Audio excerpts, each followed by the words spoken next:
Hello, everybody. Welcome on into the Dungeon Lounge. It is me, Elizabeth, here to play more Esoteric Ebb this fine Friday evening. A Friday evening, if you will. Hope everyone's doing okay out there. Hope you had an okay week or a tolerable week, or at least a week that is now over. I'm all prepped for stream today. I've got some gummies. I've got some honey milk tea, which will hopefully be better on my throat, because, oh man, my throat was rough after doing all that narration last week. So, yeah. Let's pick it on up. We'll review the session notes first in order to confirm what the heck I'm doing. You've arrived in Tolstad, you waking up in a morgue. You've picked up a goblin sidekick, and now you need to focus on the actual job. The tea shop that blew up. You've already been inside. You've checked around, looking for clues. But there's something eluding you. Well, I didn't finish. I halfway, it had to end stream. Anyways, beyond that, you've also got the owner to track down. From what you've heard about this guy, he could have already left the city. So maybe, if you're lucky, you can catch him before he hops onto the next ship down on Water Lane. But nothing so far has given you any decisive evidence. And then there's that masked assassin. You have no clue who has it out for you. Oh, and remember, there's still that heavy table to be flipped inside the tea shop.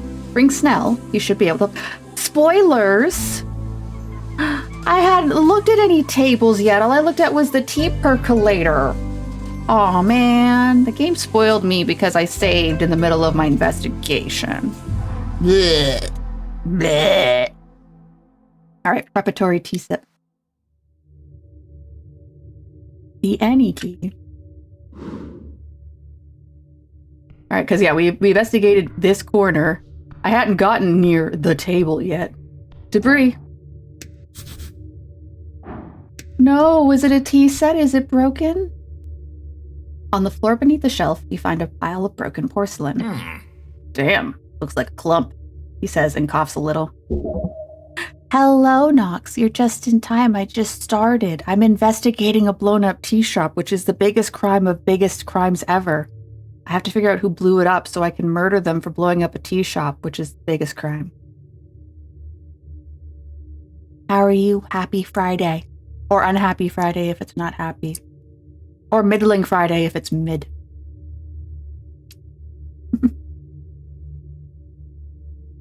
I think you'll be impressed with me, Nox. So far, my most effective spell in this game has been grease and making people trip and fall over. Ow, there's a cat on my lap. Well, if it was thrown into the river, I would say it was the Americans. No, it just blew up by a fire. The current theory is a rogue spellcaster, but the fireball that was used to blow up the shop temporarily turned blue. So, ooh, blue fire. So we're looking for Azula. I'm joking. The heat must have been extremely intense at this spot to cause such an effect. Let's pick one up. Grabbing the edge of the cup reveals how stuck it is. I got 5 experience, so I don't care. You can't move it an inch. They've been deformed by the fire. The heat must have been thousands of degrees. Can I pull harder? It would only break. No use. Let us explore over this way. Okay, fine, I'll click on it. Boop. Laughter and debate once filled these seats. Oh, well, now they're dead. Along the wall, you find a row of booths. Booths. Any textiles are obviously ruined, but the wood itself stands. Interesting. Your companion squats down and checks under the tables. Yep, fucked up down here too. Insightful. Happy to help. The goblin glances to the other booths. I'll look around, I guess. The militia hose the whole place down. Snell says while lifting a coal-like wood piece. Especially here in the front, it's all sludge. It'll be hard finding any signs of anything. Bad guys always leave signs. We'll find something. Wouldn't that be neat? He says and drops the piece. Well, if you find something. Or sorry, yell if you find something. You focus on this particular booth. Or what used to be. The textiles once draped over the seating have been turned to ash and charred along with the expensive wood. Not the expensive wood. Along with the water damage, the elemental forces here are intense. The stone tables remain standing for now, scorched like the dwarven architecture. Yeah, no, I'm not finding anything here. I'll check the other booth. He lifts his head and sniffs. Keep looking for now, but let's not waste too much time here.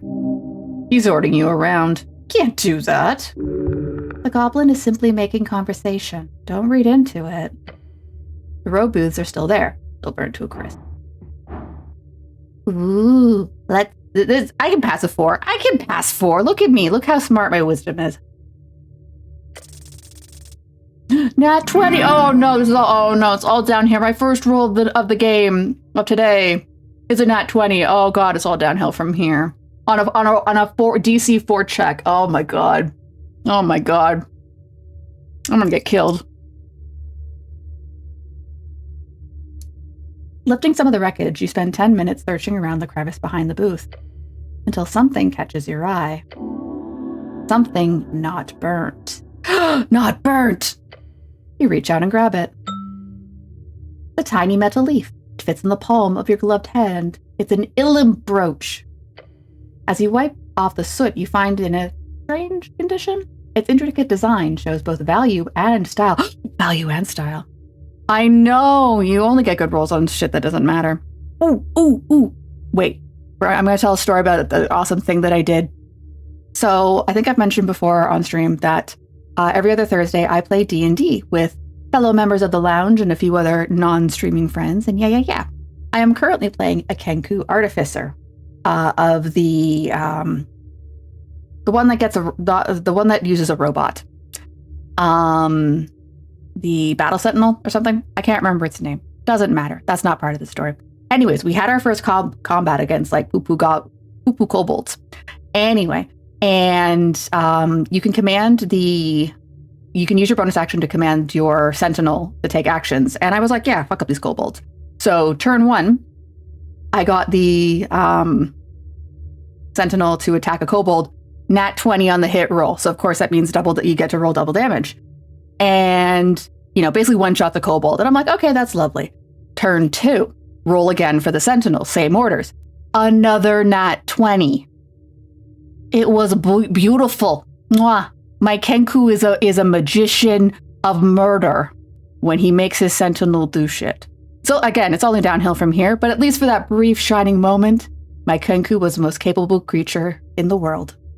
Anyways, let's get back to the game. You feel a tingle down your arm. Esoterical. The tiny leaf fits in the palm of your gloved hand. Magic item? The brooch is half melted.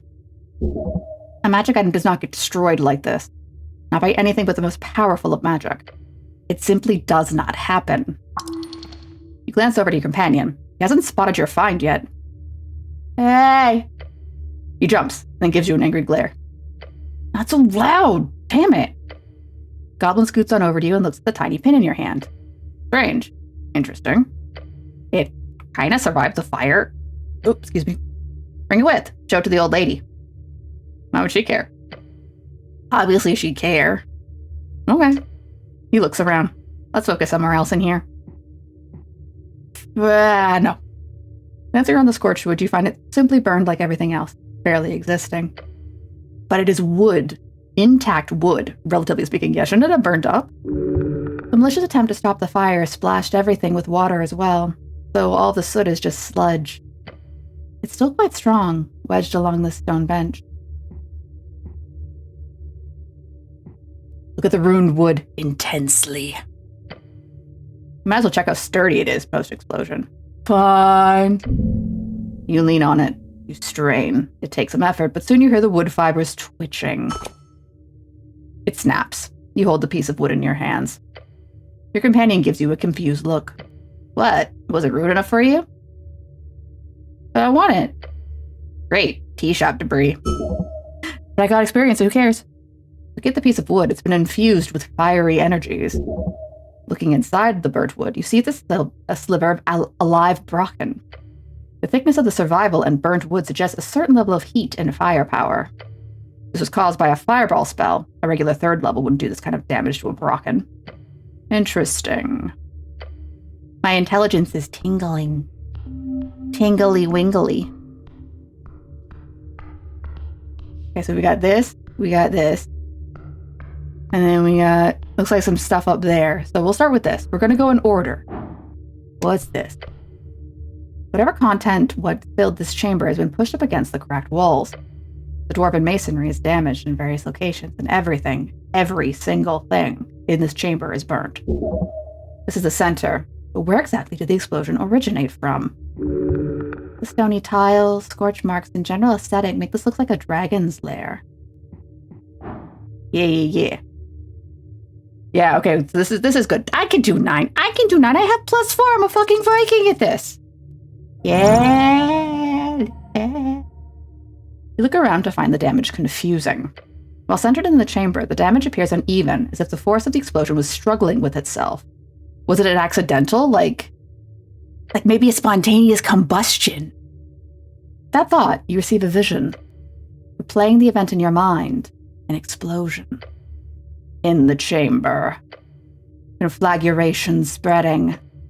It just doesn't work. However, you experiment in your head with the idea of multiple explosions. Suddenly, it clicks. The floor, it has several marks. You start counting. 1, 2, 3. It's not enough. Looking around the chamber, you see several points from which the fire clearly spread.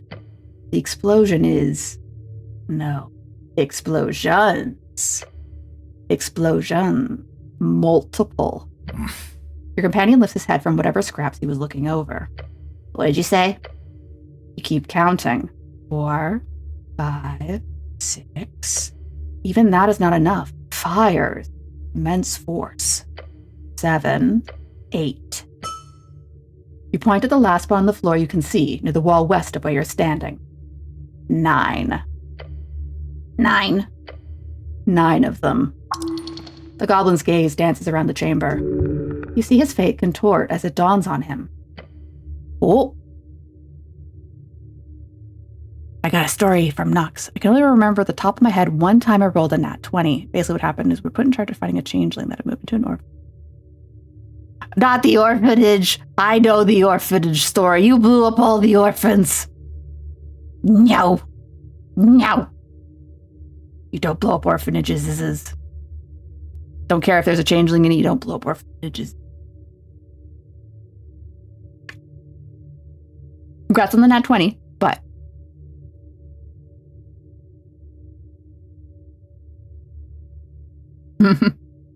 I'll be honest, if I was a DM, I would have been pissed too. I put all this effort into this whole, like, ooh, who's the changeling? Gotta figure it all out. And you're like, fucking blow it up. It's like, no, my effort. Holds up 7 fingers. 9 separate explosions. He stares at your fingers. He won't mention it. He's too kind. He looks around the chamber, concerned. Walk me through it.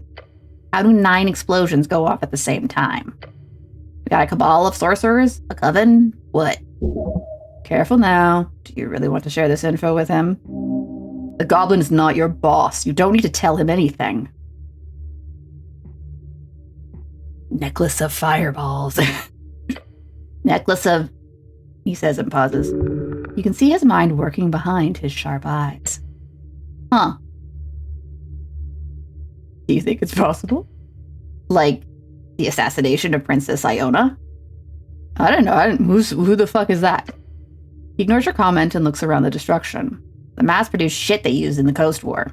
Wouldn't get close to this level of force. You're telling me someone tossed 9 beads of fireball, essentially a fully charged and practically invaluable magical item, into a damn tea shop? Maybe. He rubs his eyes. Well, shit. Another thing to report. Old lady's not going to believe it. Oh no. Explosions. The only not disintegrated thing in the central chamber is this stone slab. It's just very, very cooked. A table. It was once a stone table. Now it is as scorched as the rest of the tea shop. Maybe. Leave it alone. Your arms could not carry that burden. Ah, yes, a table. It must have been flipped over by the force of the explosion. Flip the bitch! Mm-hmm. Huh? You want to flip the table?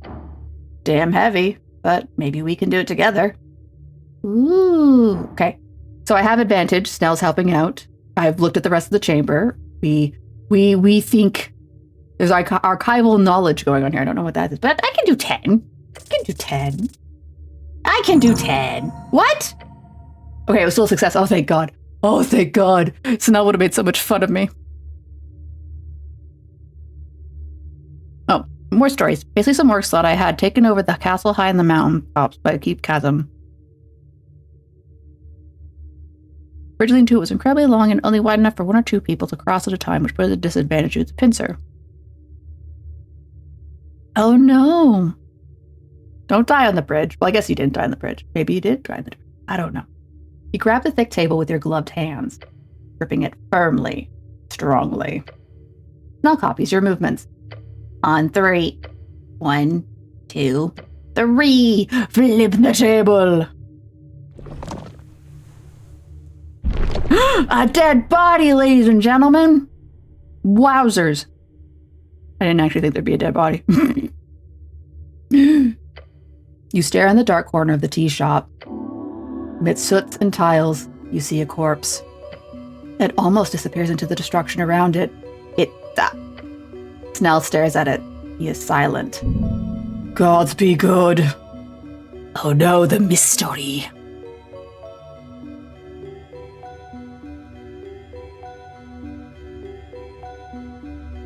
Oh no, you cut the bridge. Oh, you cut the bridge.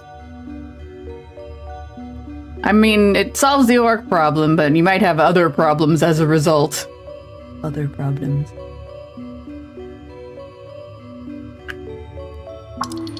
Huh. Earth be blessed. Snell nods slowly. The words hang in the air. No one responds. Yet it is a comfort, nonetheless. The corpse appears completely charred to you. Such destruction would make it very difficult to identify. The size is average in human terms, somewhat slender. Oh, we've got some fancy music. Oh no, the prisoners. They can't go home if there's no bridge. Hard to make out anything other than a silhouette. The goblin steels himself. How much experience do you have with corpses, cleric? Your thoughts land on anatomy books. Basic medicine training, nothing practical. The goblin breaks his intense stare down at the corpse and turns to you. He is afraid the corpse will awaken. Not an unreasonable concern, cleric. Not much. I'm no expert, but, you know, part of the gig. You should do a preliminary checkup just to scope out the scene. Then I guess transport to the Lich House, I guess. Well, it's close by, huh? Uh-huh. He is barely listening to you. I'll check the head. You, check the hands or something. He is keeping a healthy distance. The goblin is afraid. He does not want to touch the corpse. You feel bad for him. Nasty business this turned into. Well, time to go to work. Take a few careful steps up to it. Seeing it up close causes you to shake. We'll start with the hands for now. You see the left hand is half destroyed. Perhaps they landed on it. Could have shattered in the fall if the source of fire was instantaneous enough. Most likely the fire would have taken at least half a minute to be lethal. And only if the fire source was hot enough to cook the target's brain. Oh.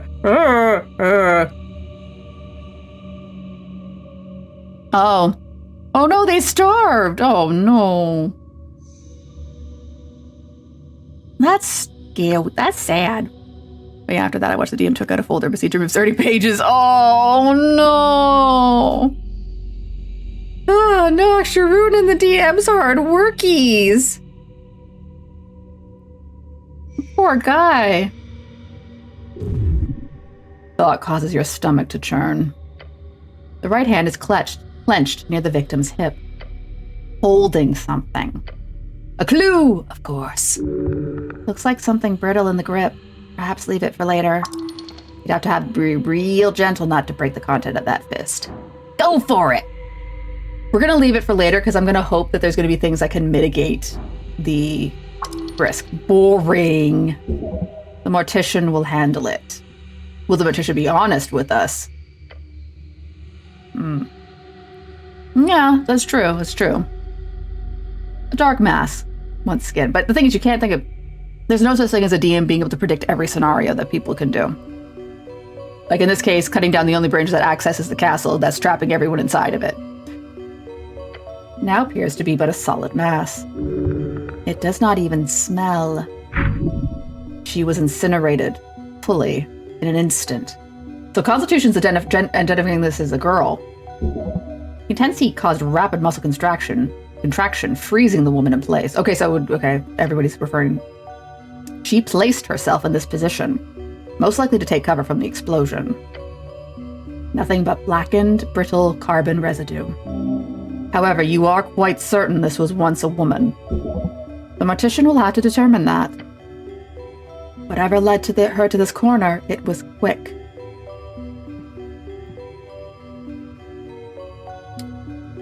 Woman, unknown age. She crawled up in this position moments before the explosion. She did not suffer.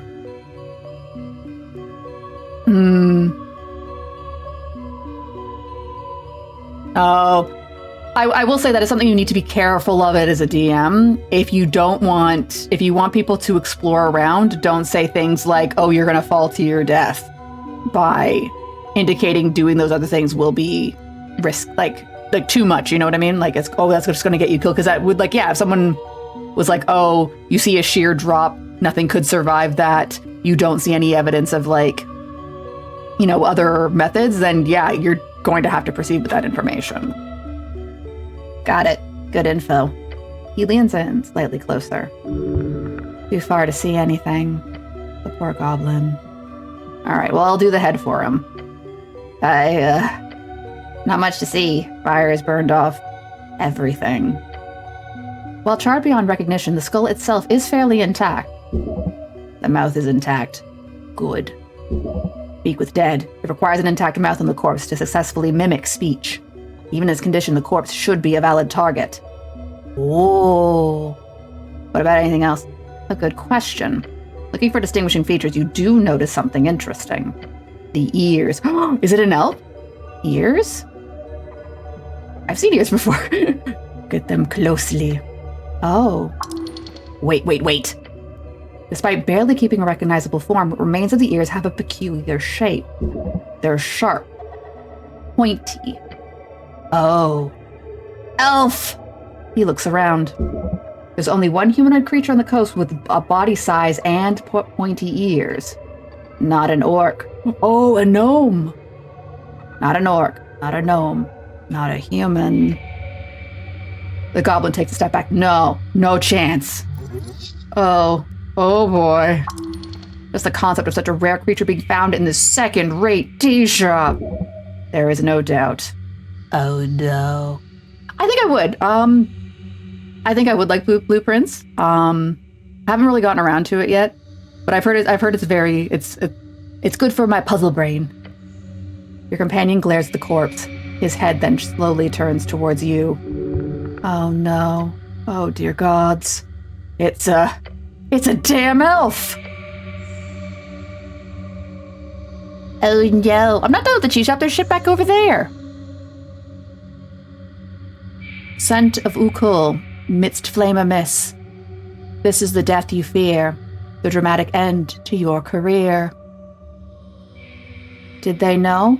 No, they couldn't have. Yet you have, through no means of your own, landed in this trapped hallway of a mission.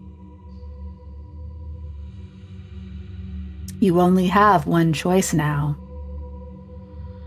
Find out exactly why this happened. Who killed the elf? Who blew up the tea shop? You feel the answer must lie below. Far, far below. Oh, we're back with Viskin. Hey, little kobold. Oh, Duck is here! Yay, the best character, Duck, is here. Why do you blame Grim? Grim didn't do this. He's not even in the game. Yeah, your eyes follow the towering dark knight as he walks past, heading down the stairs. The body is secured. Good, good, the pale man answers behind his desk. Now leans against the iron slab, his eyes fastened entirely upon the elvish corpse across the chamber. I think I expected a dwarf. Huh? A dwarf? Why? The tea shop used to be a gathering place for the Osgals. My first thought was of the infighting, or political assassination. But an elf? Oh, okay, yeah, the elves don't have a lot of presence here. How likely, excuse me. It's not an excuse, it's the truth.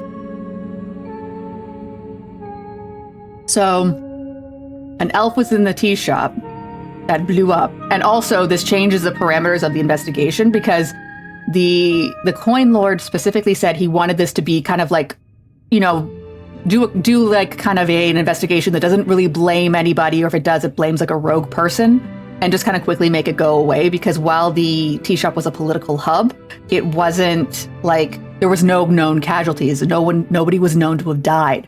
So it's like, well, then who cares? But now we have a body. That changes things. Now there's a murder mixed up in all this, even if it was accidental. There's like 3 of them in the entire city. Yeah, we found one of them. She's the druid down in the basement. What should I say? Discuss the quest, of course. Just share your feelings. How bad is this? The Ilum are powerful, even in Norvik. If one of their own got offed, oh shit. And the remaining elves are... Yeah, could spell trouble for sure. It'd be easy to identify an elf, right? You'd think that. I'm guessing it'll be impossible. Because, like, on the one hand, you're dealing with only, like he just said, there are not many elves in the city. So either this is one of the few elves who was here, in which case they'll figure out quite quickly just by process of who's not showing up anymore, or another elf arrived in the city that no one knew about. This is above my rank. But I don't see anyone else jumping at the chance, so you're still serving the old lady. For now. I was serving the coin lord. I'm serving a lot of people. He's ordering you around again, but perhaps this is not the time to complain. I don't know about Viskin. I will agree, Viskin's a little woohoo. Look, I'll say it again. A weirdo. The old lady has to deal with them. So for better or worse, he's our guy. Okay, well, we do. He takes a deep breath. The goblin does not look forward to reporting all of this. Gather up any remaining clues in the tea shop. Then we report to Lady Sageleaf. ASAP. You hear the pale man clear his throat from across the circular chamber. Can I check the corpse again? Ah, yeah. You obviously also want to do the thing. Huh? You know, the thing. Fills up a hand to his mouth and mimics talking. Tell him no thank you. Oh no, he wants I think he's trying to trigger speak with Ed. Elaborate. He groans. You know, the thing you clerics do with the corpses? What's it called when you speak with the dead? You never had a chance to cast Speak with Dead before coming here. Well? Oh, it's just called that? Right, that's the one. That is a thing I am somewhat capable of doing. He squints. Phrasing like that doesn't evoke trust in your abilities. Like, well, I forgot it. But you get 5 questions from that spell, right? With that, you should be easily able to figure out who, what, why, where, why, and when, and so on. Perhaps Viskin can tell you something about the spell. I can't cast 3rd level spells yet, though. Oh, wait, but that doesn't take years to learn that shit? Give me an afternoon or two. I'm like... How on to 3rd level spells? I'm level 3 right now. I'll figure it out. It's coming back. Sounds worrying, but good. Just try to get back in the group quickly, alright? Let's talk to Viskin, get what he wants to say. Yeah, sure. Lead the way. So where's the corpse? There's the corpse. Aw, the corpse. Aw, that's kind of sad. We'll have to check the handout later, but we'll get Viskin's report first. Heyo. Can I behold you more? Nope, I can no longer behold. Oh, his intelligence is 20. Oh, he's level 17. Oh, I'm gonna die if I try to fight him. Don't fight this guy.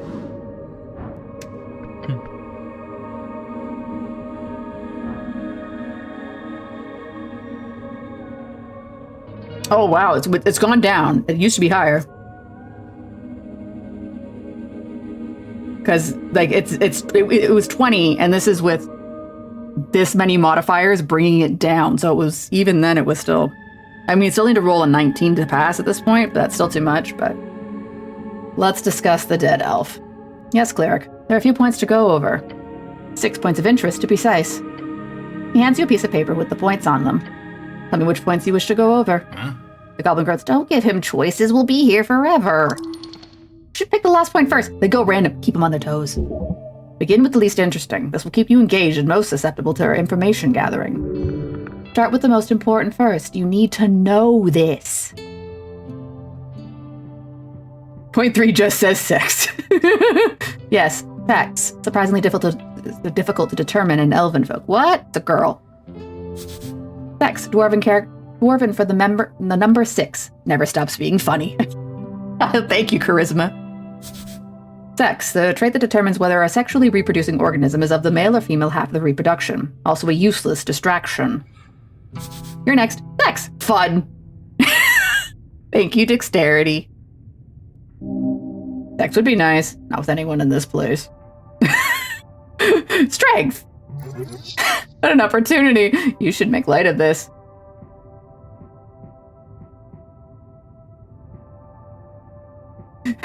Go on, be boring. What is this? Point 3, not 6? Yes, cleric. Point 3. The goblin leans in and whispers, very funny. Perfect timing. After much consideration, I've established that this was, at the time of death, a female elf. Good to know. Point 4, mouth intact. That means speak. It is. It means you're able to cast Speak with Dead, cleric. Oh, can't you do that? I'm sadly not that powerful, nor authorized, and not that powerful bullshit. You're level 17. Bully shitty. Bully shitty. Bully shitty. I'm a cleric. I don't need that in my life. I serve God. I serve Earth. Biskin's a fucking liar. Anyways. Point 5, Ilum identity. The elf is clearly of Ilum nature. Getting in contact with the embassy would be smart. Or foolish. I suggest speaking with Nicholas Darrow, or his Valkyrie. Yeah, that sounds like trouble. That embassy is on the other side of town. Plus, they're not exactly known to be too welcoming of inquiries. Hands? I found an object within the elf's grasp. However, it had a magic seal on it, causing it to break upon interference. You broke it! Slowly and deliberately, the pale man slows you some dust in a vial. It was a chain. A gold chain. The esoteric enchantment upon it caused it to survive the explosion. However, it fell apart upon losing contact with the post. Interesting. I apologize for not handling better. Perhaps I could have gotten more info. Interesting. Indeed. I'm not sure how to look into it further, but it could be good to mention to Lady Sageleaf. Transfer? Yes, it went fine. The body was ruined, of course, but still intact enough thanks to the charring that gentle repose did it what it should. What's that? Gentle repose. Second level necromancy spell. Keeps a corpse from decaying. Cool. I then had a subordinate carry the corpse, wrapped in im silk, to a special fiber material with one of the 8 bands along the coast, great homeland of the elusive and isolationist high elves. A land of artificial forests, crags covered in eternal darkness, and roots burrowing into the very coast itself. The Eam have fought a losing battle against devils and celestials for millennia, but their authoritarian society still lives within these great walls. Cool. With minor damage, the transfer was completed. So, an elf. Yes, your preliminary assumptions were very much correct. While even the teeth had been ruined, the fangs presented as clear. The elf has fangs? This is an Ilum elf. One without horns or the other bestial alteration. So I think we do need to go back and talk to the elf with Lady Sageleaf, so the druid, because this has suddenly become more interesting to them. Cause of death? Fire. The easy answer is usually the correct one. She was incinerated instantly. The final shape of the body informs this judgment. I cannot determine if she sustained any minor damage before, but the way she ended up makes it clear. She was moving until the fire erupted. That is all. Alright, what are we talking about? This clerical compensation? No such point, cleric. What else? He's quick. The pale man is learning how to handle you. Alright. Right. Good. Now listen. Speak with Dead is a powerful spell. Can I find it? Straight to the point. Necromancers are rare in this city. Some specialized clerics are taught it, but few are powerful enough to know it innately at 3rd level. However, for lack of a better way to put this, I know a guy. Can I trust this guy? Just look at him. Doesn't that face just scream trustworthy? Man, my charisma sucks. I wouldn't trust this guy to also be someone you could trust. Can I just get a spell from the towers? Slow-breaking cleric, you can't get access to anything higher than 1st level. It's truly, utterly sucks. Alright, let me with this guy. His name is Bandeval. He is, or was, an arcanist. A pupil of the Fortress of Verdun, if you believe the rumors. What is that? The Fortress of Verdun, a perfectly square, miles-upon urban expanse placed at the center of the Verdun Hills. Nothing grows around it, and there are no entrances. One of the great mysteries of Azcan, said to be the cursed city of some forgotten magocracy. Those who have attempted to scale its walls and survived say that it's filled with undeath and general negative energy. Fun! First an evil place you've heard about in stories since you were a child. Surely this is a necromancer. Necromancer? Vandeval is an eccentric fellow. You may find him down in the crypts. Okay. If you treat him well, he will surely share his knowledge with you. Once you are in the crypt, one of the western coffins has a handle that may be rotated. Oh, I was there! There was a skeleton and I murdered it. Do so, then pull. His private area will be revealed. He lives behind a secret door. Yes, that is correct. Once you've learned Speak with Dead, return it and cast it on the corpse. He leans back and nods. That is all. Anything else you need, cleric? Oh, one of my spells is pinging. Ooh, I can attempt Charm Person. I worry about this only because, one, this guy's 17th level. I could cast the spell. I feel he will know I am casting the spell, and he will smack me on the head for casting this spell. Okay, bye. I said okay, bye.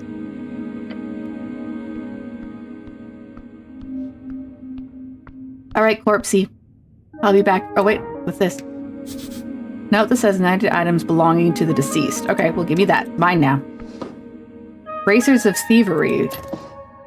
Oh, interesting. No, not that one. That one. Bracers of Thievery. A pair of iron and leather bracers marked by symbols of the Ilum craftsmanship. They're extremely magical and grants the wearer an intense improvement to the sleight of hand. Ooh. Interesting. Well, but I had to put my stick down. But then again, the bonuses on it are objectively better than my stick. But we'll come back to it. Well, off we go. So a lot of our stuff is leading us down. Because there was the witness. The only other thing that isn't leading us down is we still have to find what's his nuts. The Birdman who ran the tea shop, who may be hiding in Watervale. So, we've got two options at this point. I'd like to go back to Watervale, take another look for Dingus. At some point we are going to have to go back to Sageleaf and report.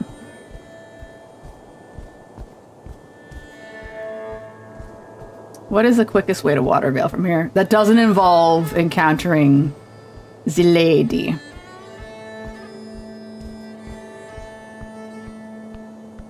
Because she might be like, no, you must talk to me now. And I don't want to talk to her now.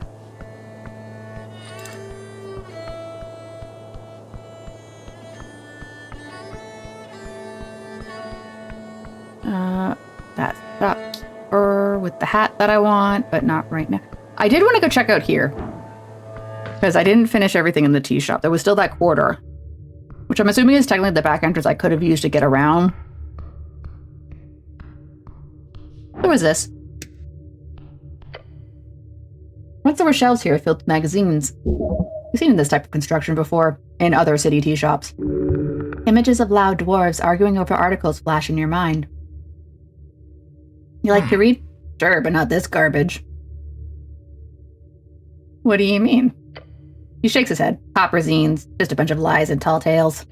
Might be fun if you want to raise your blood pressure. I agree, I hate journalism.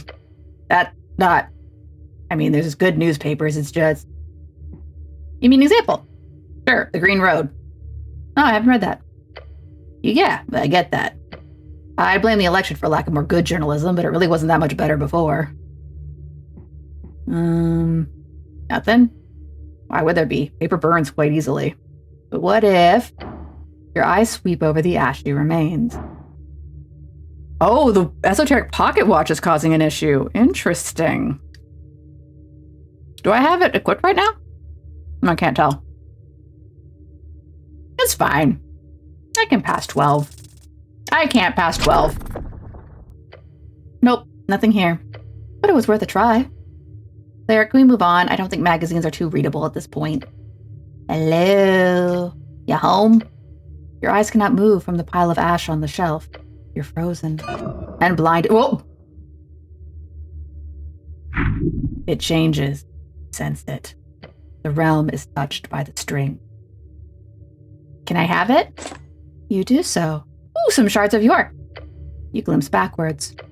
Your body is still. You have no control. The goblin stands next to you, seemingly so used to you acting strangely that he doesn't even question it. No. Yeah, I think I've encountered an esoteric event. Uh-huh. You have to save me, I'm stuck. Wait, actually, I'm dying still, help. He quickly kicks you in the shin. Ah, my shin. You regain all senses. Freedom. Okay, you all better now? Can you try to not get stuck in esoteric events in the future? Please. Okay. Is that am I equipped right now with the watch? I am. Oh. That wasn't an advantage in esoteric event. It was worth -10. That was poopy.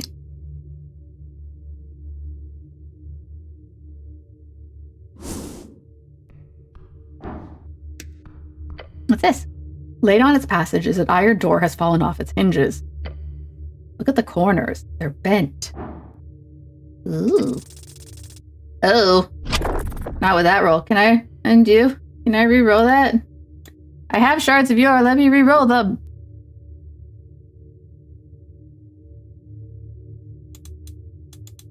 Why no re-roll? Or a very angry man. The answer escapes you.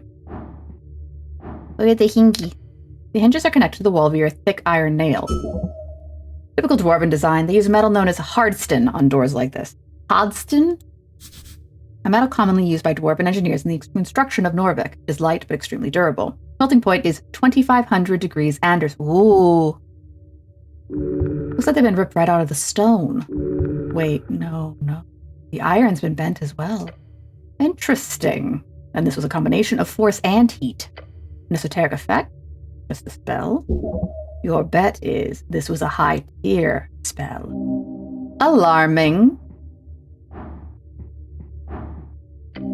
To bend metal like this, it takes power.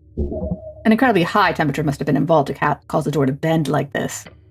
And it is bent outwards, so clearly the origin point was the explosion in the back. Hey. Also this one. Money! Good, I'm poor. I have to pay for my book. A frame for a painting. There was a painting! I thought it was a secret door. The actual picture was obviously burnt away in the blast. It is iron. It remains. Hey, what sort of painting do you think this was? Huh. Drummer does strike me as the type of guy to hang a giant picture of himself. What do you think? I bet it was a painting of a door. Why? A door. Trick people. Very realistic door. A door. Her. Maybe we keep looking for actual clues? You're saying this burn painting is not a clue? Fuck it. Sure, it's a clue. He lets out a big sigh. Why not? Look closer to the frame. Iron. Melted to hell, but still somewhat intact. I was affected by the fire, some pipes you saw in the central area tea shop. Well, yeah, it would have had to loop around the corner. Right. Anything else? The frame holds nothing else. No signs beyond that what is left by the flames. Yeah, it's sad to see it ruined. Yes, it is a tragedy. All art is sacred. I have no way of knowing if it was even beautiful. It would have been some horrific abomination of a painting. There is beauty in all art. Drivel. Such anti-canonical thinking is exactly why art has lost its meaning. Let's leave it alone. I'm done arguing with myself today. Alright, so we're gonna go to Water Lane. And then we are going to try and find a Birdman. Birdman.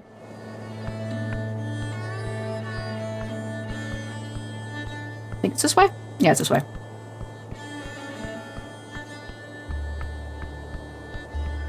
Man, Duck is so cool. I miss Duck. But he's busy being Ducky.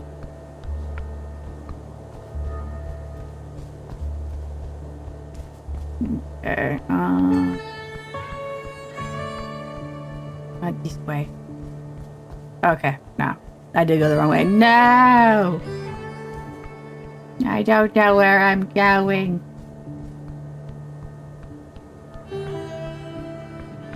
Oh yeah, I can go in here. That'll give me a path down. As long as I don't fall. Oh, hey! It's this guy again. The boy greets you with a hesitant, collective grunt and mumble. Cleric. He gives you a slow nod. Having fun? Yeah, I mean, no. We're holding a meeting. An important meeting. In fact, you just joined us for time for a roll call. Now, I have to say, I'm not exactly 100% on board with how you solved everything down in Water Lane, but I respect your work immensely. Working for the city must be incredibly demanding. Huh? What a celebrity, the goblin whispers to you with a chuckle.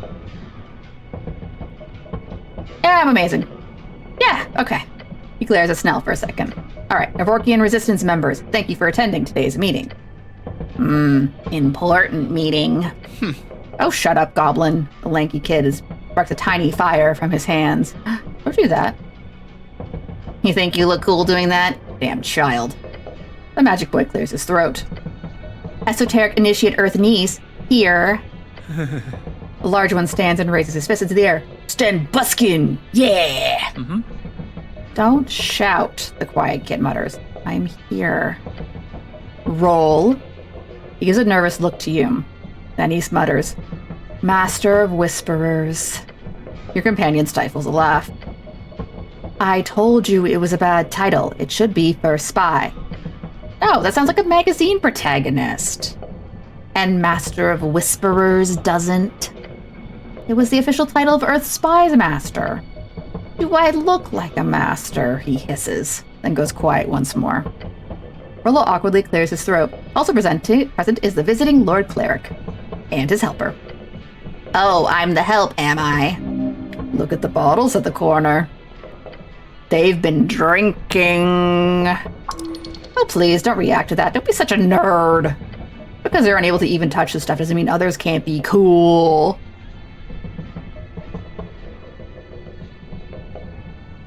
Yeah, smell great. Thank you, Cleric, he says with a tired expression. You haven't been dwinking, have you? Rollo laughs, then shrugs with a wry smile. I mean...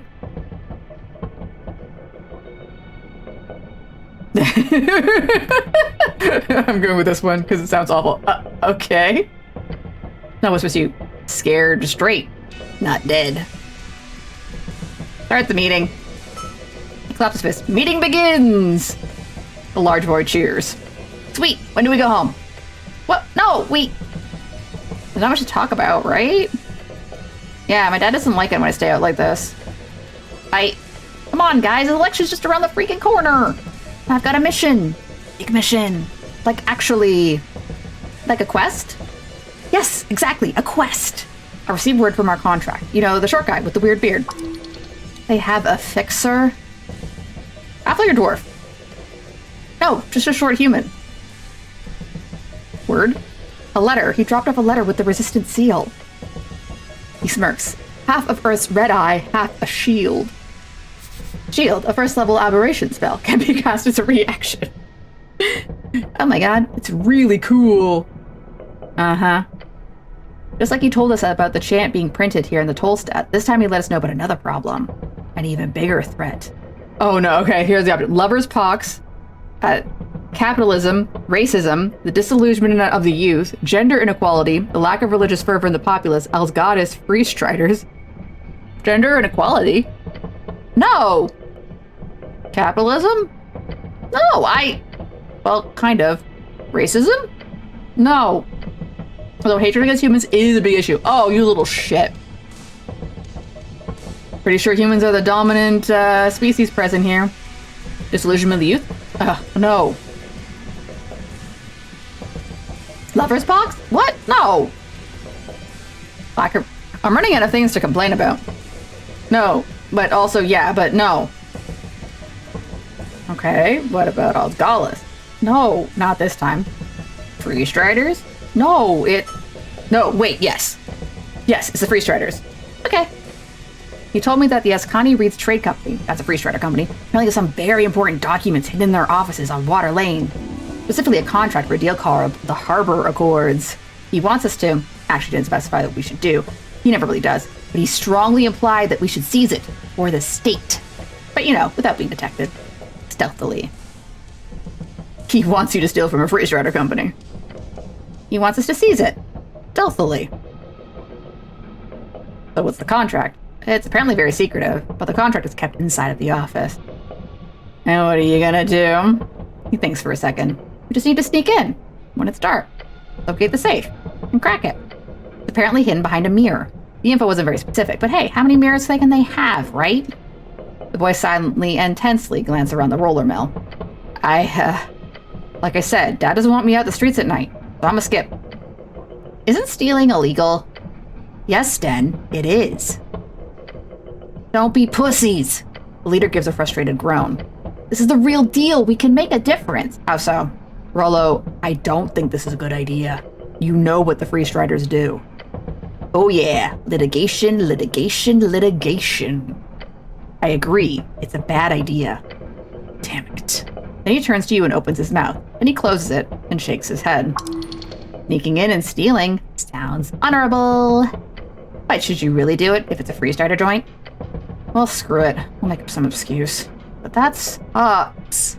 Unless, he says and gestures towards you, unless the cleric here wants to do it, then sure. Yeah, sure, we'll skip. Yeah, there's a, yeah.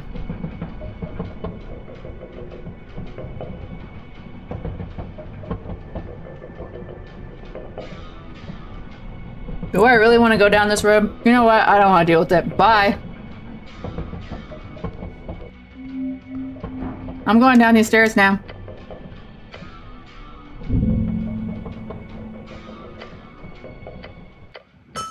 Yeah, I didn't fall down. To Water Lane, without falling down.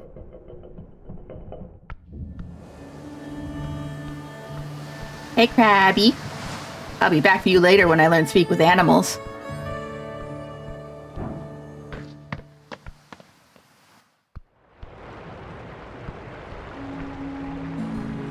Well, they moved it.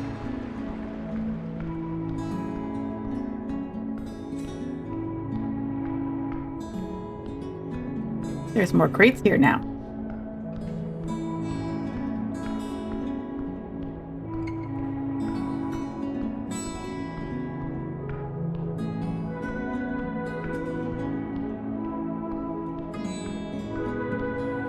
Oh, you're blocking me. You're blocking me. Griffin's still here? Yeah, look at that. Still here. Still having a nap. Oh, no, I didn't want to talk to you. Sorry.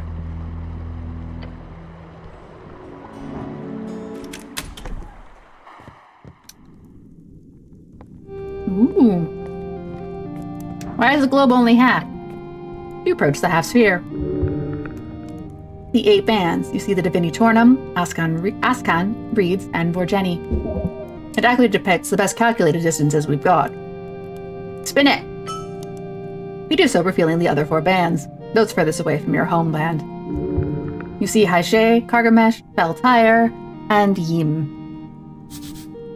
Beltyre, one of the 8 bands along the coast, a land half ruined from a millennia of warfare. Its red lowlands account for a quarter of all food production on the coast, all flowing from the trade ports in the Blood City Bay.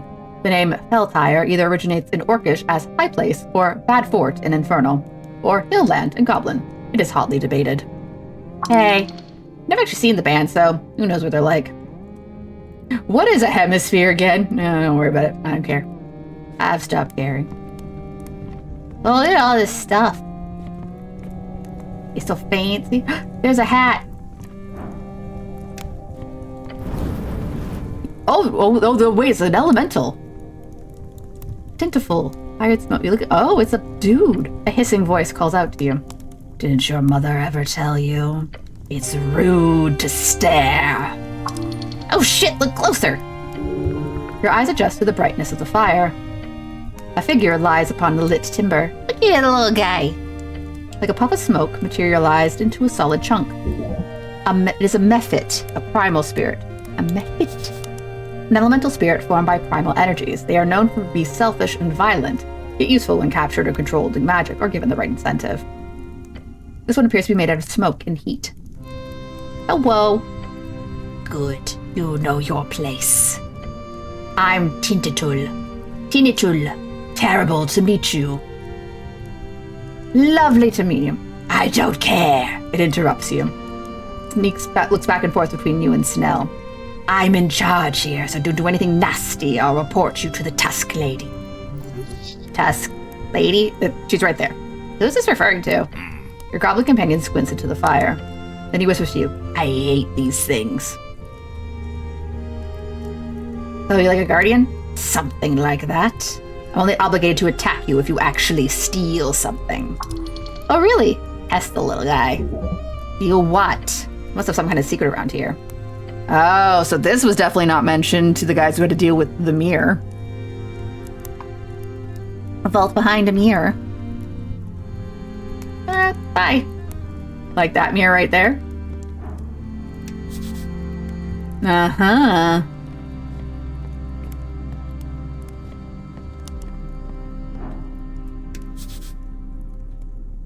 Ooh, spell scroll. Ooh, protection from evil. It is a pickpocket though. So maybe I can get her to give it to me because I'm nice and cool. The orc stands among the fancy furniture. Crackling fireplace lights up her face as you approach. Welcome to the Ascani Reed's Trading Company, cleric. It's the orc lady again. Beware her manipulation. You look lovely to meet you again, Agent Beard. Huh? Oh. She blinks thrice and then just nods, ignoring your flub. I like my flub. Yeah. Of course. Same to you. Not very smooth, dick-ass. Don't call me a dick-ass. She walks over to the desk, grabbing a piece of paper. It'd be a good idea to search the guild warehouse below. Not only to find some goodies, but also to check what's going in and out of the city. This wonderful freeze-trader lady is the one who decides what comes and goes. Talk to her to letting you enter her warehouse. Well done, handling the dwarves. Made my life a lot easier at the very least. Anytime. Good, there might certainly be more things we could use a cleric's help with.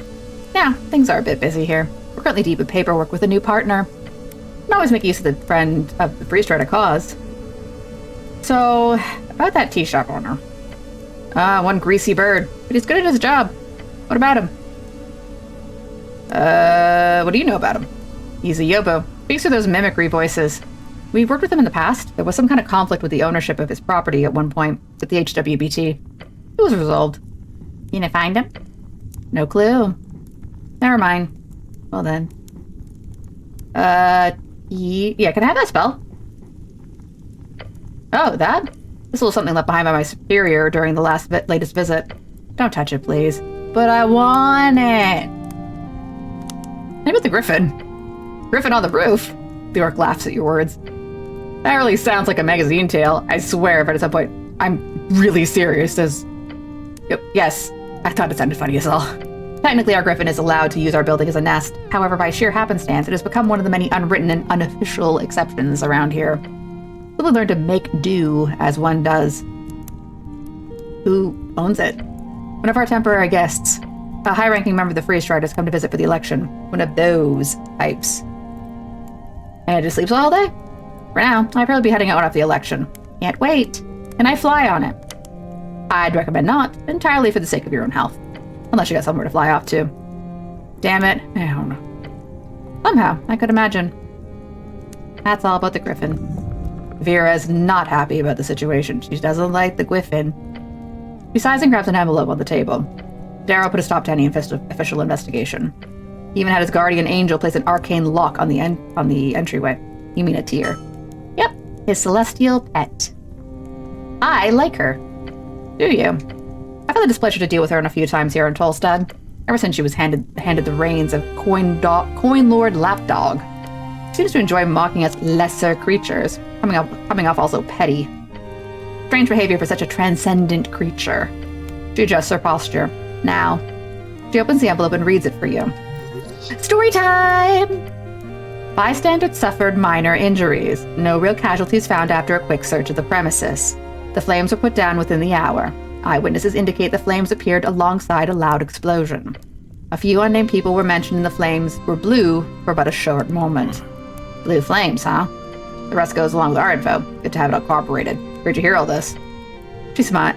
We have our sources too, my friend. You're not the first to mention that. Indeed, clearly it indicates some type of magical origin. Sorry, I mean esoteric origin, she winks. Yeah, whatever, came from a spell. She nods. You didn't have any witnesses? None, I'm afraid. We heard from the Halfways had one direct witness who identified himself. A Frank fellow, but we found nothing else more on that thread. The goblin mutters something to himself. He says that stupid fucking name, along with some profanities you do not wish to hear. He said a swearsies. How's the she smirks. Apparently only 10 minutes. That's not an investigation. What's more interesting is that the official report does not mention any lead investigator apart from Darrow himself and a militia org. So my guess is they just didn't do anything after the militia put out the flames and secured the structure. I'm a neutral observer. I don't have an opinion. Okay, that is good, she says in a monotone voice. Your non-opinion has been recorded. The goblin scoffs. Good to see more people have non-opinionated opinions. I feel like every charisma check in this game so far. And it's funny. Makes me stupid. Can I help? I want to go downstairs. She walks over to a drawer and pulls out several papers. I've got a perfect task for a strong cleric like yourself. Heh. Yeah, you are. She stuffs the yellow document in your hand. AEFAs. Ah, cool.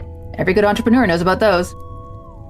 Economic Free Strider Accord. That's the one. An Ascani Economic Free Strider Accord. We've been unable to hand them out previously due to a number of legal reasons that are being stripped away if we land in a good position in the future government.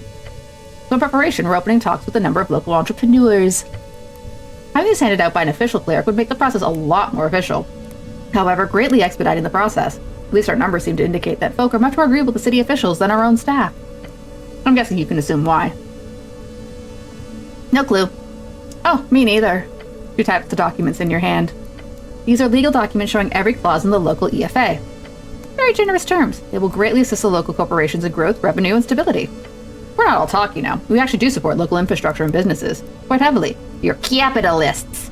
And the first step is getting those businesses to actually join our accord. Okay. Great. Once we get these 3 Tolstad businesses on paper, we'll have more than we'll met our pre-election quota. That will make my bosses very happy. That would make me very happy.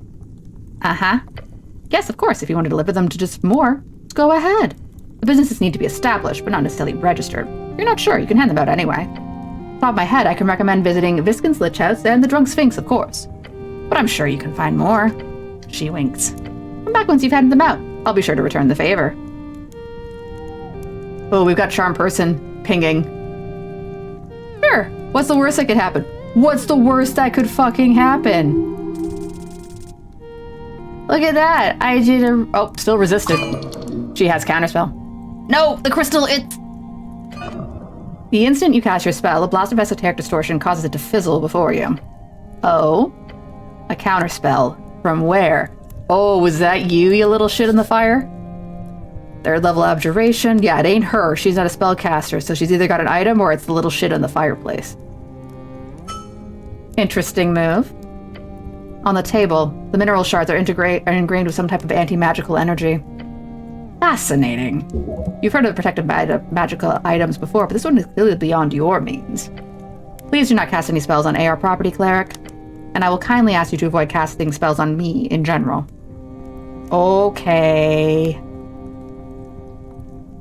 Thank you, but I want to go downstairs, but it sounds like in order to go downstairs to the warehouse, which is probably where the bird would be, I gotta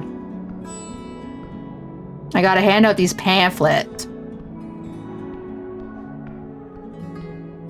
which I'm sure will not have an impact on the plot whatsoever. I guess I can go report to Sage Leaf.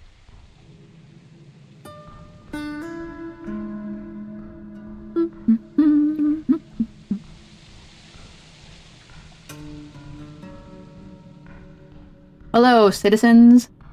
It is me, Cleric Right Doer. Oh, hey, there's the bard. Hey, yo.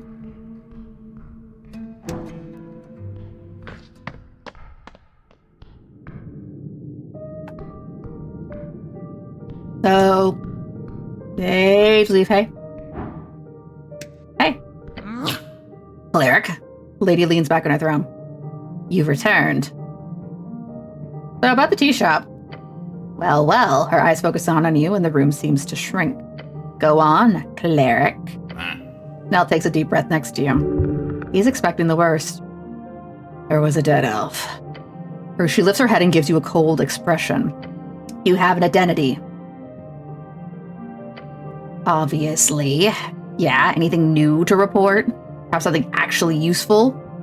Convince her that you're an idiot.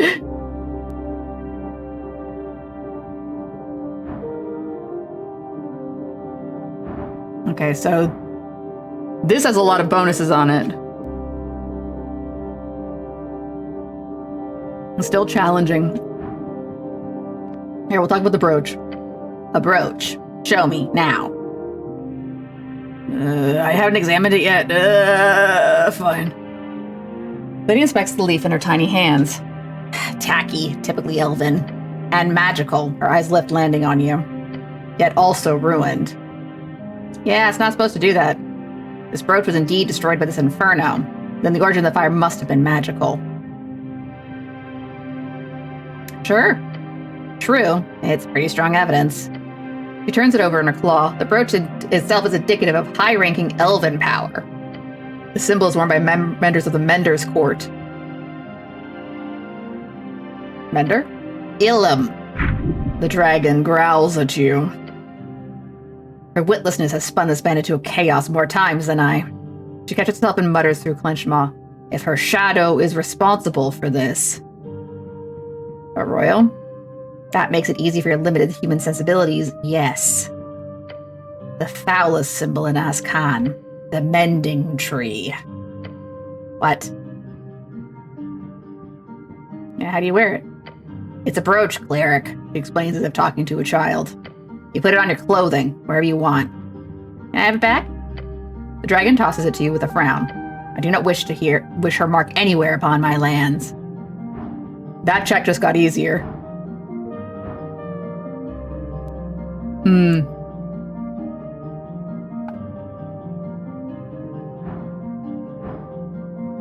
There were 9 explosions. Her eyes focus in, like fiery spotlights placed upon your soul. Elaborate. Okay, it's a bit complicated. Oh, please do enlighten us, cleric. Bring some wonderful human knowledge into our uncivilized halls. You hear a chuckle from the garden's goblins.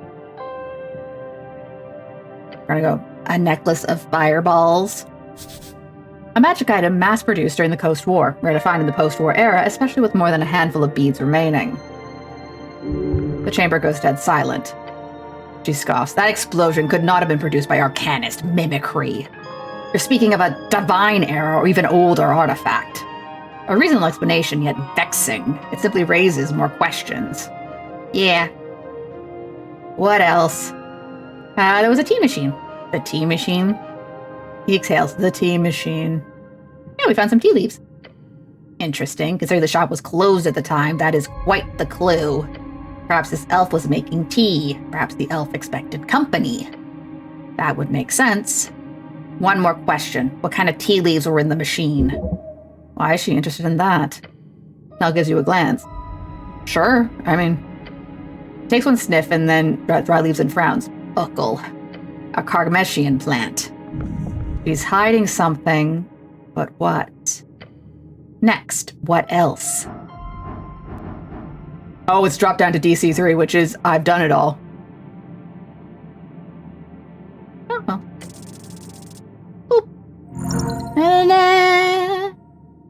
Yes. You go over the details, the broad strokes, putting the evidence into a clear chronological order. Lady Sageleaf listens patiently as you explain it all. The tea shop owner was not there, but the elf was. And the elf clearly had reason to sit in the closed tea shop. And the elf was in possession of the stock necklace. The goblin chieftain's lips curl into a slight smile, which then turns into a grim frown. Go on. She finds your explanation intellectually stimulating. Time to lay out the entire plot, from the beginning. Why a tea shop? Why indeed? He glances between the queen and himself and yourself. Careful now. You know the truth. You understand it. We don't know. Like, to be honest, we don't know. Like, the thing is, if the necklace was on the elf, it could have gone wrong, but it also could have been made to trigger. So we're going to say we don't know. No, not until whoever procured this necklace of fireballs is within my grasp. I do not believe for a second this was a planned attack. There are too many important targets so close. Had it been a simple fireball spell, perhaps. So now, do you know how rare this artifact is? This necklace of fireballs? You know, it's exceedingly rare, my lady. Perhaps not a single bead. Those float around the coast from time to time. Still expensive, but remnants of the Coast War. Each bead, if detonated together, would result in a blast increasing in power. 1 level per bead, and... Ooh, so it reached 9th level. One level per bead, and it starts on 3rd level. As any... Oh, so it started on 3rd, and then would have gone up 1 level for 9 times. So... Technically, I think spells are supposed to cap out at level 9, but there's nothing saying you can't overcrank a spell, right? 9 beads then would mean the blast went above the 9th level. Yes, cleric. Her smile widens. 11th level. She speaks words like they're delicious. Ooh, boy. Simple math, the goblin says, looking concerned. Yeah, isn't that against the rules of magic? The cap is 9.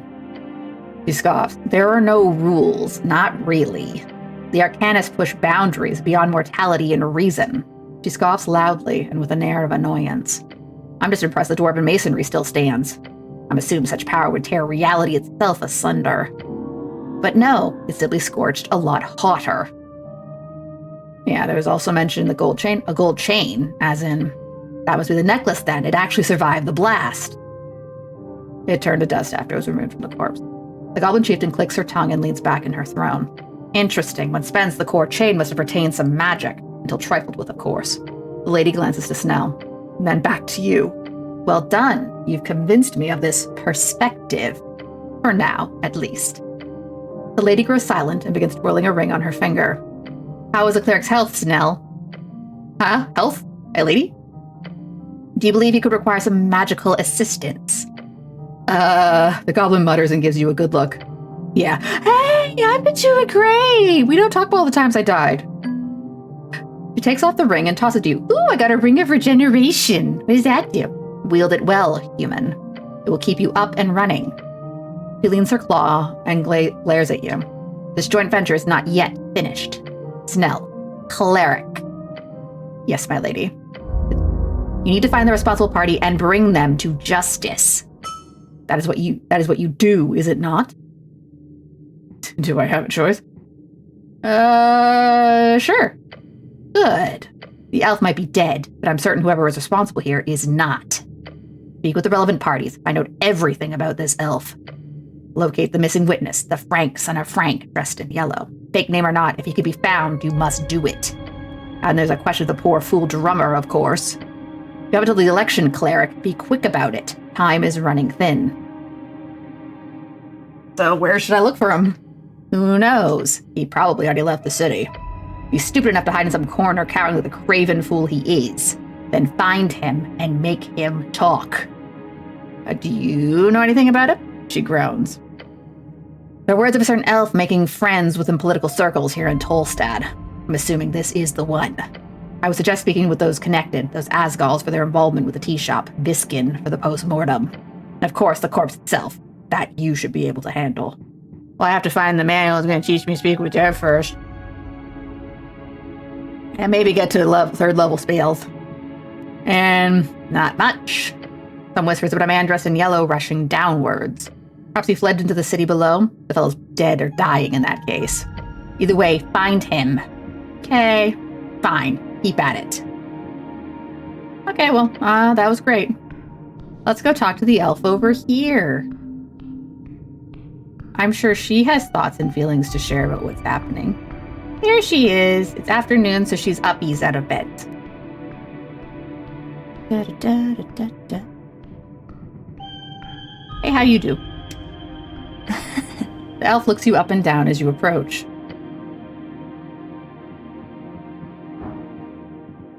We found an elf at tea shop, one of your friends, yeah. You. Her normally wide smile fades.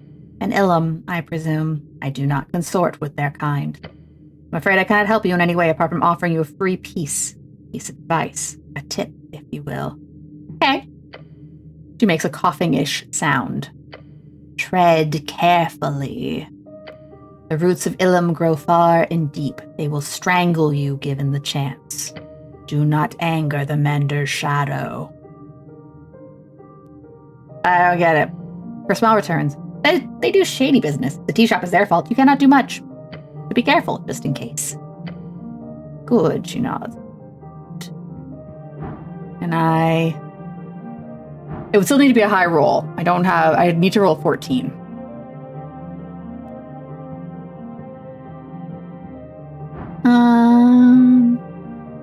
Nah, I think that's it for now. Alrighty. Actually, you know what? Fuck it. I'll give it a try. What's the worst that's going to happen? She's going to laugh at me?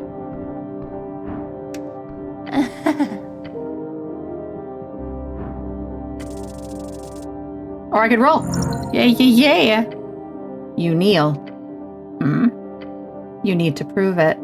Your attunement to nature. Interesting. Yes. She places the bowl from her desk to the ground in front of you. You must show what you've learned in your studies. The primal forces are complicated, but you can still sense the tingle of your strings through every branch and mushroom. Primal? One of the 3 pillars of magic. It is represented in the natural, wild, savage, and elemental forces of yore. They cannot be controlled, only bargained with. As you reach out, the elf hums. She then moves the bowl even closer to you. You've attempted this before. It did not go well. You believe.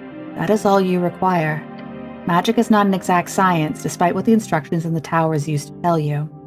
The esoteric in your realm does not conform to rules. That is the only rule they truly follow. Now feel the oily mushrooms inside this bowl. Ew, they're oily. The strings within them, around them. Grab one of them, change it. Whoop! I didn't get to read what happened. I did a thwoobaroo. Oh, and now I've got a green ball above my head. Oh. At first, nothing. Then a twinge. Whatever you touched, it is connected with the spores, the growth, the decay.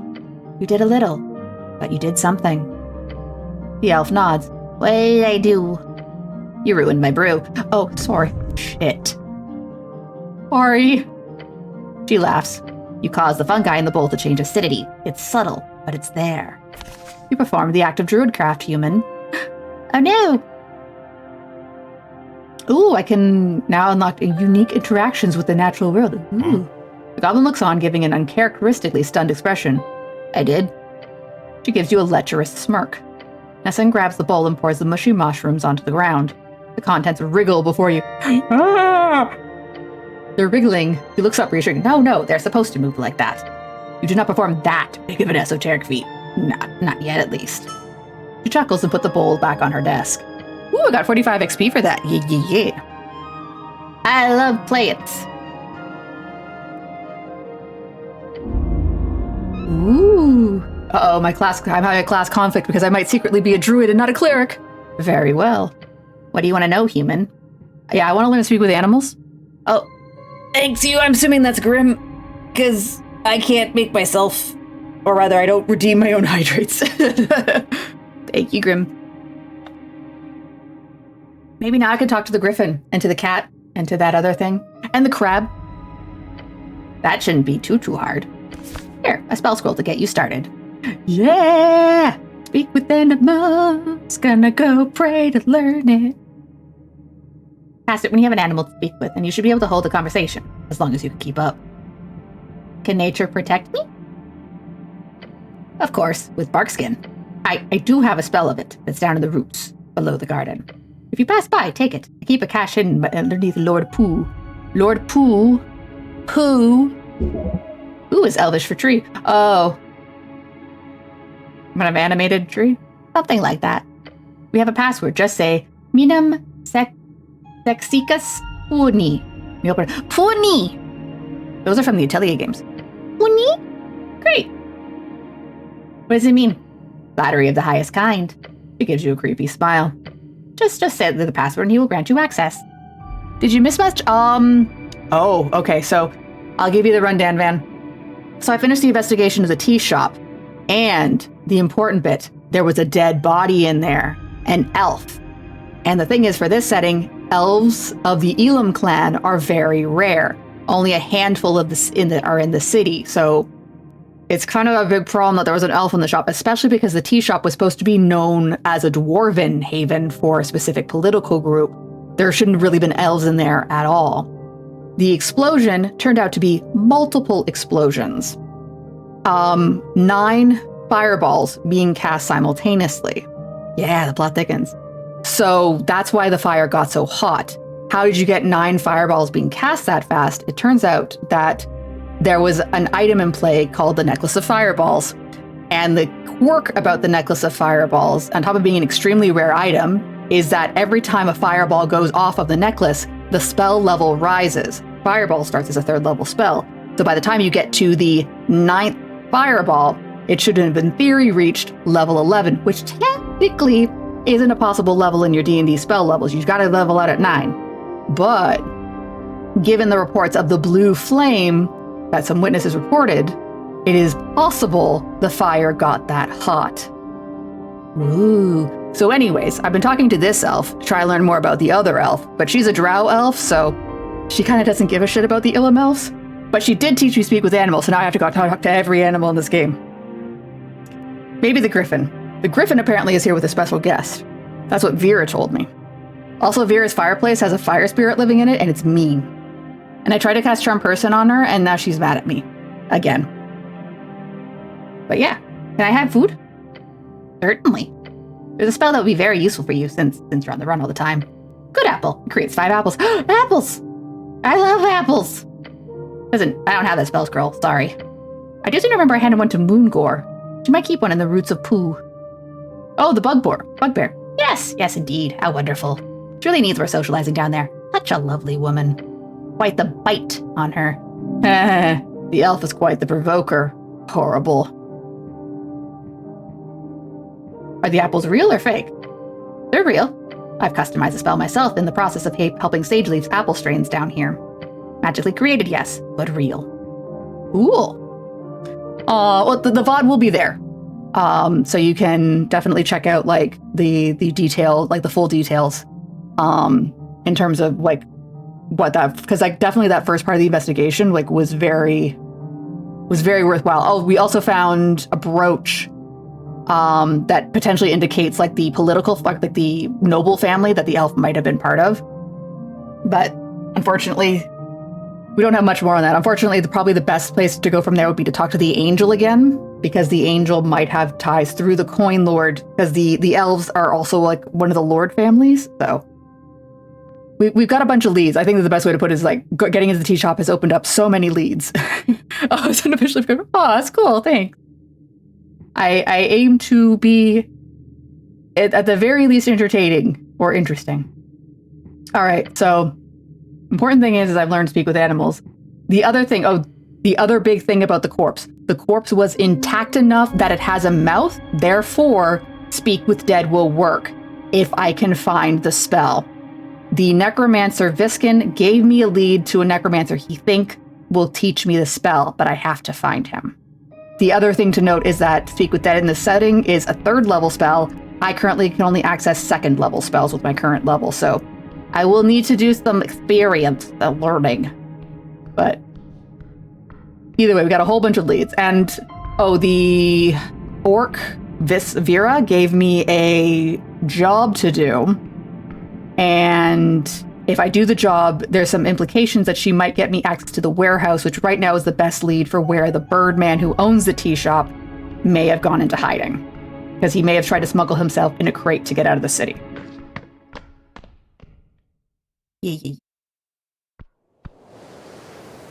Important part is that I need to go find a shrine to pray at to get my known spells for the day rearranged.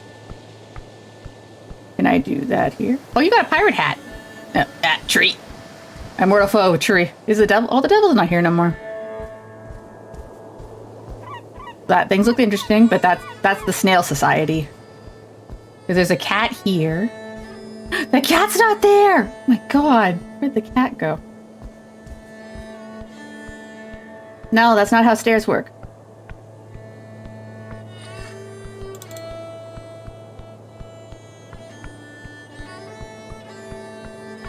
Alright, I know there's in here, there's a shrine to Earth that I can go pray at.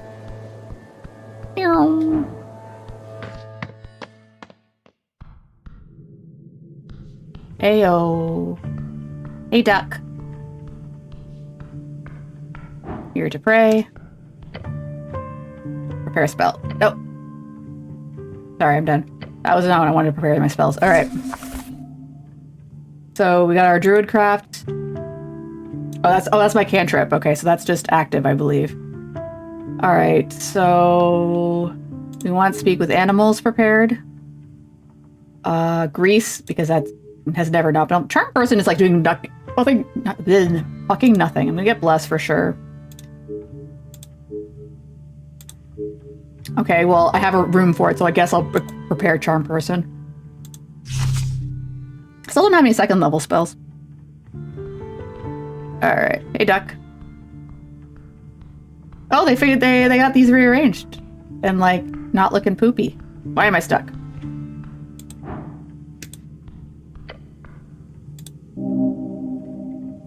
Ah, someone is putting together step by step. Step by step. Ooh, baby. Da-da-da-da-da. Sorry. Supposed to be queues here on election day. There's a couple thousand people living in Tolstad. 4 days until the election? Correct. I got 5 experience for knowing the date. Cool. Alright, off we go. So one of the businesses that Vera mentioned that I could give a pamphlet to was Viskin. So let's go bother Viskin. Wait, no, I also want to talk about it. Isn't reading fun? I've been doing that all today. Who is the so she mentioned Viskin. She also mentioned the pub, which is closed right now. Trash can? Apples! Trash can apples.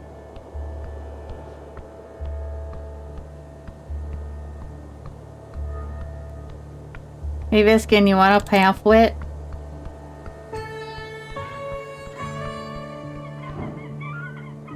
Oh yeah. Ooh, I can show you the corpse. Because Viskin's holding on to the corpse. We didn't leave it in the scene. That would have been disrespectful. So this is the corpse that was found in the scene. Hey, Viskin.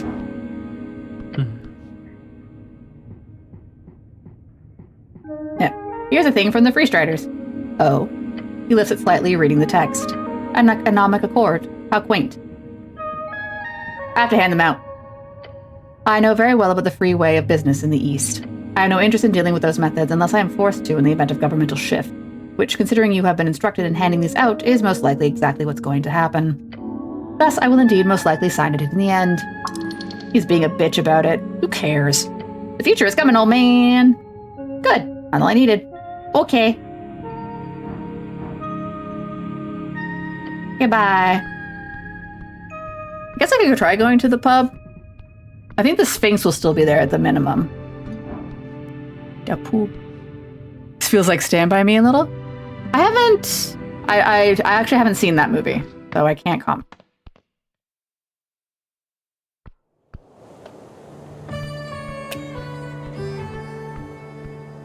The pool is this way. The story of going to see a dead body. Fair enough. A dead body, ladies and gentlemen. Wowzers. I was given a key, so I'm allowed to go in here even when they're closed. Maybe the Sphinx will tell me about the thing.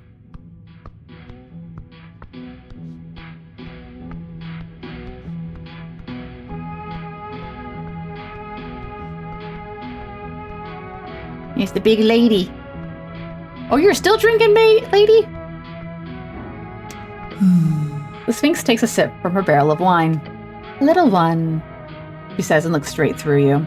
Or looks right through you. Oh no, we're not going to try and flirt with the Sphinx. No, no, no. Yeah, what's that riddle again? She chuckles. As many times as you want, cleric. Found within the arcane flare. Twin tongues of flame that scorch the air. Burrow deep within the earth. A primal string to show your worth. Folk and gods in thronging herds. A man divine alone howls his words. Okay. What's this? You approach the old well. It's dry. And very, very deep. Oh no, the void call. You see only darkness. Is it a wishing well? No. I wish I was the greatest knight in all of Ascani. Nothing happens. Damn it, won't you look at that? This must mean you're already the greatest knight, right? Do I jump? Do I jump? Okay, here's what we'll do. Here's what we'll do. Safety save. Now we'll do the stupid thing. Now we'll do it. Jump. Excuse you? You're doing what exactly? Jumping. You say that as if it's somehow a good idea. Jump. Snell grabs you. No! That's a bad cleric. Snell, no, I want to jump. I'm letting the intrusive thoughts win. He wrestles you back away from the deep, deep hole. But I wanted to jump. Not on my watch. You want to die from rapid fucking dungeon descension, you do it on your own time. Okay, so it is possible. There is so at the end of the day, Snell goes to his own home, and then you have to go pick him up in the morning to resume your investigation. So this game is a 5-day game. We're on day 2. It is entirely possible that when I ditch Snell for the day, I could come back here before he goes to bed, or before I pick him up in the morning, and he can't stop me. There is a way to do it. He won't let me do it while he's here.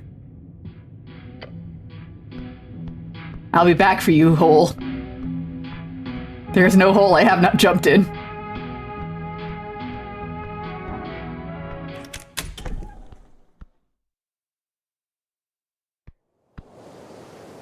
I'll be back.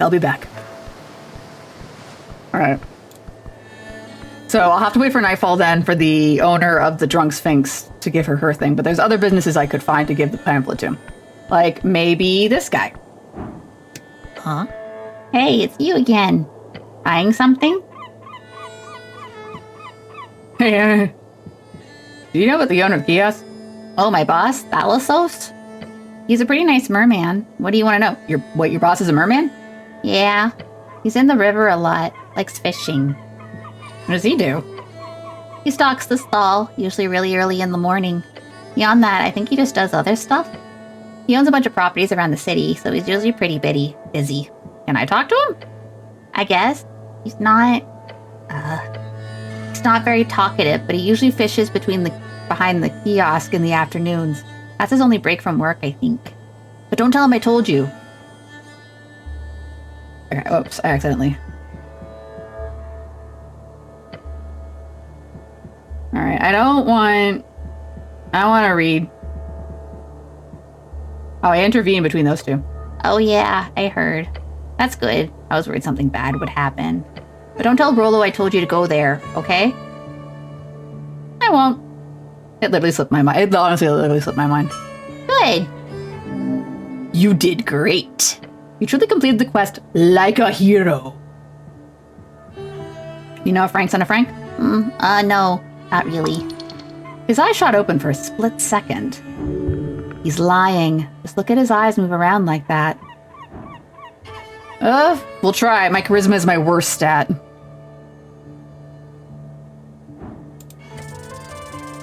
That'll do. That'll do. We could just jump and leave him wondering. Yeah, for sure. The power of manipulation flows through you. It's an esoteric effect, really. Because you know exactly what to tell this young lad. If there's anything else you remember, the city needs to know. Glare. Okay, maybe. Oh, there's one more thing. He enjoys the attention. I saw some dude with a big yellow backpack. Though it was early in the morning, but he stood out like a sore thumb. Plus he bought a Free Strider magazine. Oh. Yeah, one of those ones in the port zines. Bunch of bullcrap. The kid thinks about it. The fellow wasn't Earthfolk. Fancy clothes, covered in dirt. I guess it would be Reedsian merchant. I felt like he was trying to hold a low profile. Why would you guess that? He was tan in March. Even the hardiest farm guilders won't look that until the river run. I felt like he was trying to hold a low profile. What's a river run? Good food and fresh crayfish by River Torna are served by various gatherings. The kids are supposed to run or bike along the river as the ships race each other. Oh, cool. Did you get his name?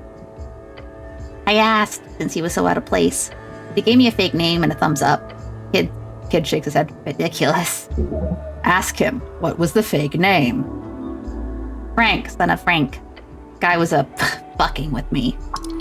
Street kiosk kid, swearing like a sailor. You see where he went? Yeah, down. Study important meeting below, whatever that means. I don't know. Curly black hair, short beard. Be firm. This is important. I don't know. Take your time. You got this. The kid thinks about it. The fellow wasn't Earthfolk. Fancy clothes, covered in dirt. Okay, yeah. Reedsian merchant. Blah, blah, blah. Did he try to sell you anything? No. He was very polite. He didn't stay long. Felt like he was trying to keep a low profile. We got that. Big name. Frank said Frank. Blah, blah, blah. Blah, blah, blah, blah. No problem. Alright, we're good. Thanks, dude. I was actually looking for... So in the afternoon, his boss could be behind here fishing.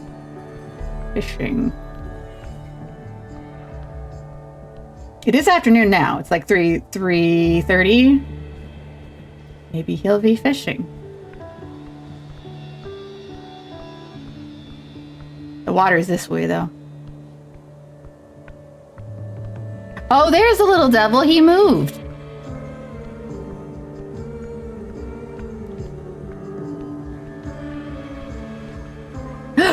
I can talk to the big bird. The bird greets you by not doing anything. Where? Give me. Yeah! As the spell activates, you suddenly watch as the bird lets out an annoyed grunt. What are you looking at, you dumb featherless walker? I don't know what I expected.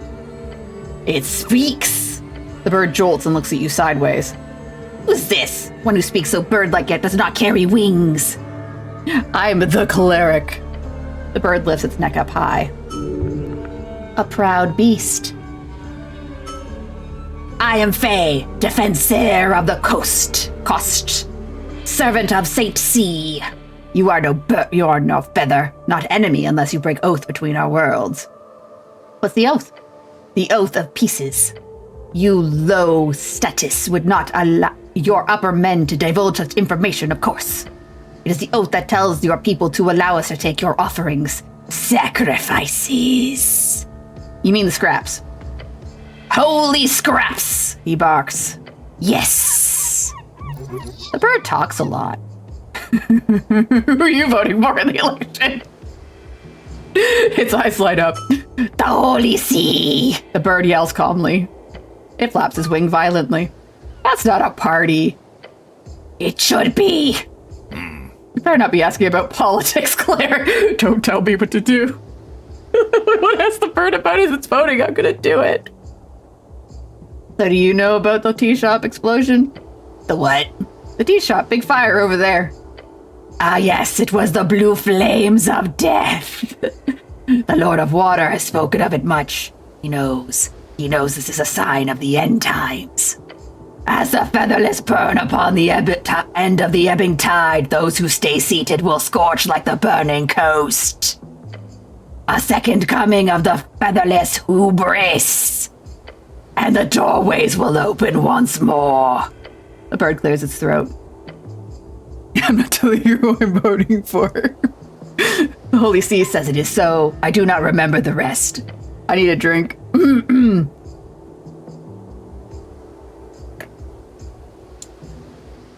Cool, that's cool. The Holy See is truth. Can I meet with the Holy See? No. Only the feathered are permitted. His bird face gives an expression you swear could only be described as a smirk. But they can't smirk with a beak. What are you doing here? I am on a mission to watch the water. The Lord of Water demands information. I give it. After a long day of information gathering. Okay. Bye. The bird's regal tone fades. You're left with nothing but the sound of the Ascani wind. Pet the bird. Oh, we thought we had a moment. Would have been bad. You for real? I want to keep petting the bird. Yeah, why not? It's not gonna be able to hurt you. Do not anger the beast. It's calm, just sitting there.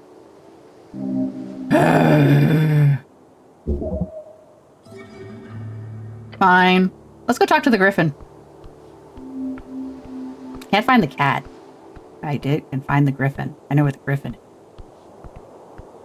I can ask the griffin who they're voting for in the election.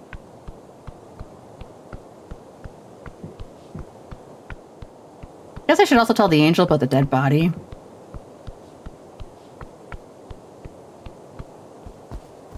Oh, I need to think of other businesses to give the thing to. Alright, the fastest way is down that dumb ladder. Don't you laugh at me with your bird speech. I can talk to the crab! Oh my god. Name your character Axios like the bowling company. Oh, he's already taken his name. Blah blah blah blah blah blah blah. Wait, I heard a rat. Where's the fucking rat? Where's the fucking rat? I heard a rat. I heard rat. Ba ba ba ba ba. Where's the rat? Where's the rat? Those stairs lead to the roof. The rat wouldn't be on the roof. That's the thing that last time I tried to go grab it, I broke my hand. Blah blah blah blah blah blah blah blah blah blah blah. I'll be back for you later, rat. But now I can talk to this crab. I'm gonna waste all my spell slots today talking to crabs. Hello. Doot, doot, doot, doot, doot. Boop, boop. Your magic caused you to hear a tiny sound from the crab. A sound that turns into a squeaky voice. Oh, good. Hey there, big fellow. What's it like being a crab? It's great. What do you like about being a crab? It's great. He snips his pincers. A happy crab. What's your name? I'm Criminity. Cool name. Thanks. Any information for me? Oh, yes, I do. Did you know there's an abundance of worms on the riverbed this time of year? There always is. It's causing me to gain a few pounds. The ladies will love it. Oh. There wasn't much to learn here. An instant later, the crab's voice disappears. Hope you had a riveting convo. Now can we go? But I wanted to know about... I wanted to know if I could pet it. Oh well, let's go talk to the griffin. Can I talk to all the rats I've been collecting?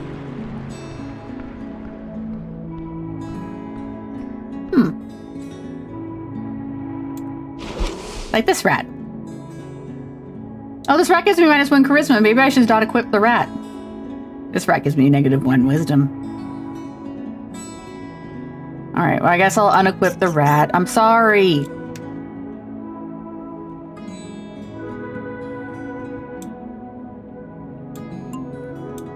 I'll put in this.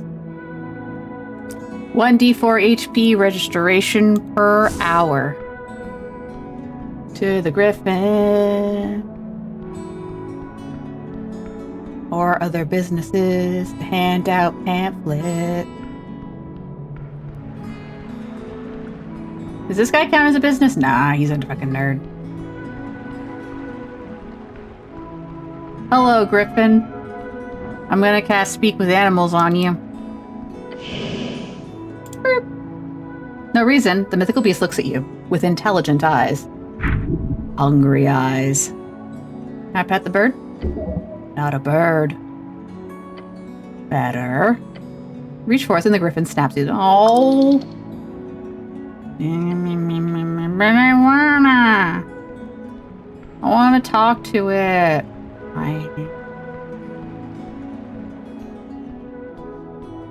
Guess I'll check in with this guy. How much gold do I have? How much money? Because I did say I could get my book back if I had a certain amount of gold, but I forget how much gold I have. Look at my charisma. I'm very dumb.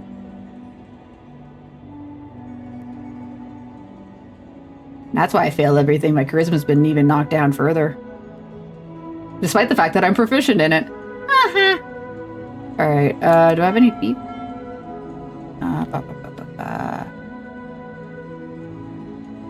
I just want to know how much money I have. Oh, there's my money. 332. Oh, good. I can afford lots of things with 332 gold.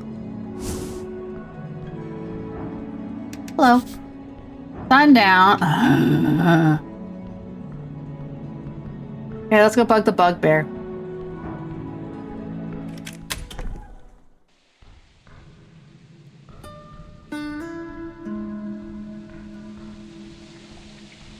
Oh, and I can find that necromancer to teach me speak with dead. Speak with bed. Wouldn't that pardon me? Hopefully no more assassins come after me. That just leads to the pub. Burp. Starting to figure out my way around here. Oh, no, I wanted to go down. Ooh, can I talk to the tree? Hi. Majestic. Great. Look at the branches. Ooh, between the branches. High above. Oh! Is that a hole in the bark? A hollow just wide enough for you to stick your hand inside. Think glimmers up there. Treasure in a bird's nest. Yes, get up there, now! It could cause great physical harm if you fell from that height. And heights are scary. Branches shudder in a sudden gust. Not going to tell you what to do, but I suggest not doing that. Climb that tree! Go, just a bit more. Oh, look, there I am. I'm in the tree.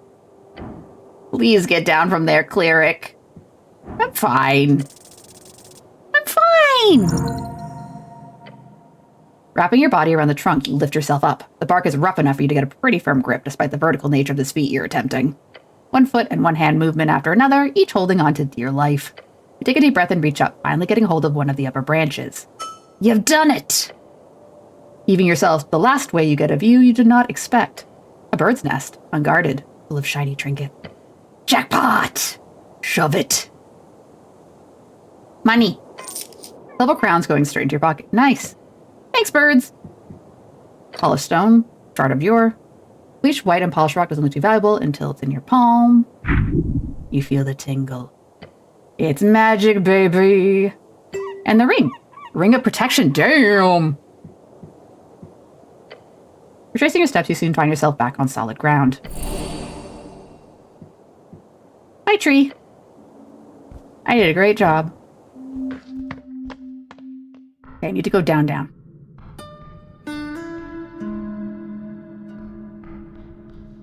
All the places I want to go apparently aren't going to be fun until dark. Bleh. That leads to the lady.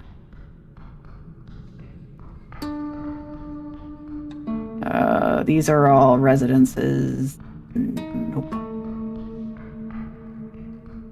I'm not allowed to bother them.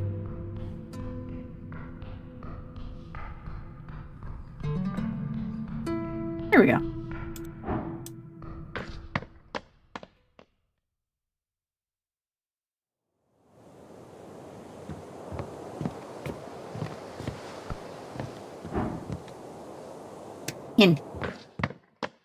In. Oh, this isn't where I wanted to go. God damn it. Alright, I'm gonna go, what's his net? I know that's the guaranteed route, but I was trying to avoid it because I thought I was far away from it at the time. But I'm getting lost otherwise, so no more trying to find the back door. Piskin, I have to crawl through your basement. Wee. But I don't feel like casting grease again to go in the pipe. So I remember that was the other way I got down. In the greasy pipe. As I said, holes.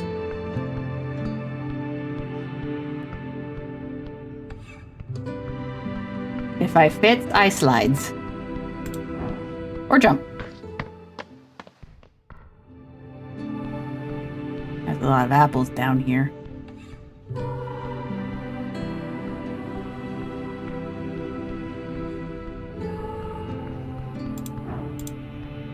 There we go.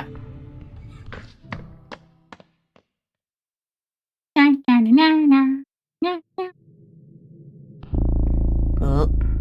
Blah. This is fine. That's where I was almost trapped. But it's fine. At least put that in. Bugbear's this way.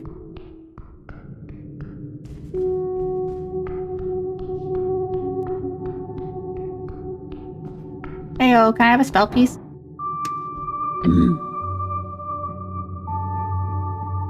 I defeat a skeleton in the crypt. You did? Well, looks up and down. I'm impressed. Less for us to worry about. Oh, I have that spell scroll you got. No, of course not. Got as a gift. Please. No. Take it. No.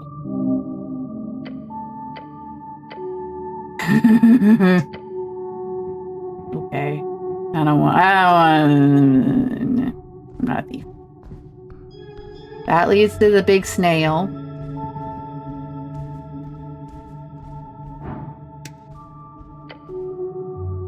Lord Pooh! We recognize him as Lord Pooh now that we have Druidcraft. Spreads like a 1,000-footed spider. Beautiful.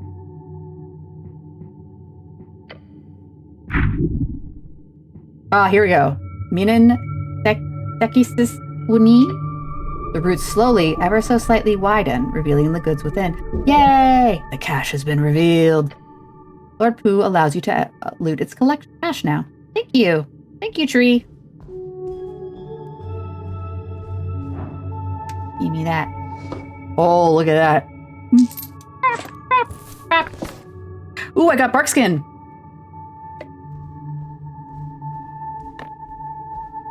What spells did I get?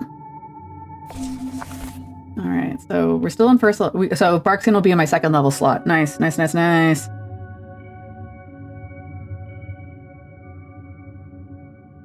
I've just gotten to second level. That is cool.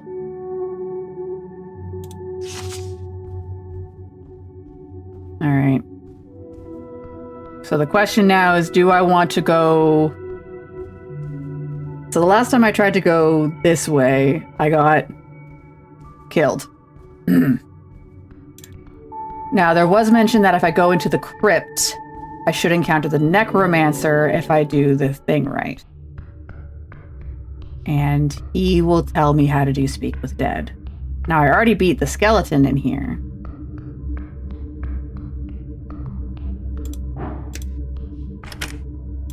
Okay, so I need some kind of key. Now, they mentioned... Oh, hey, Duck! When'd you get here? The Dark Knight stands in the crypt. He does not face you. You are no threat to him. He is very, very still. Unmoving.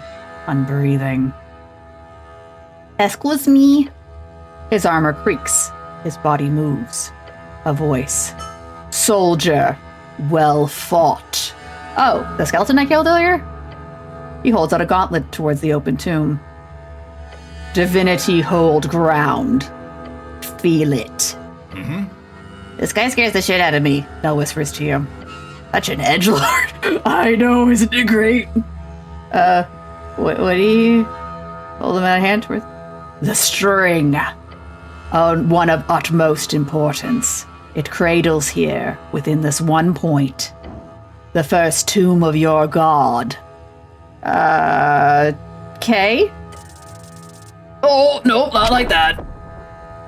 Can I re-roll it?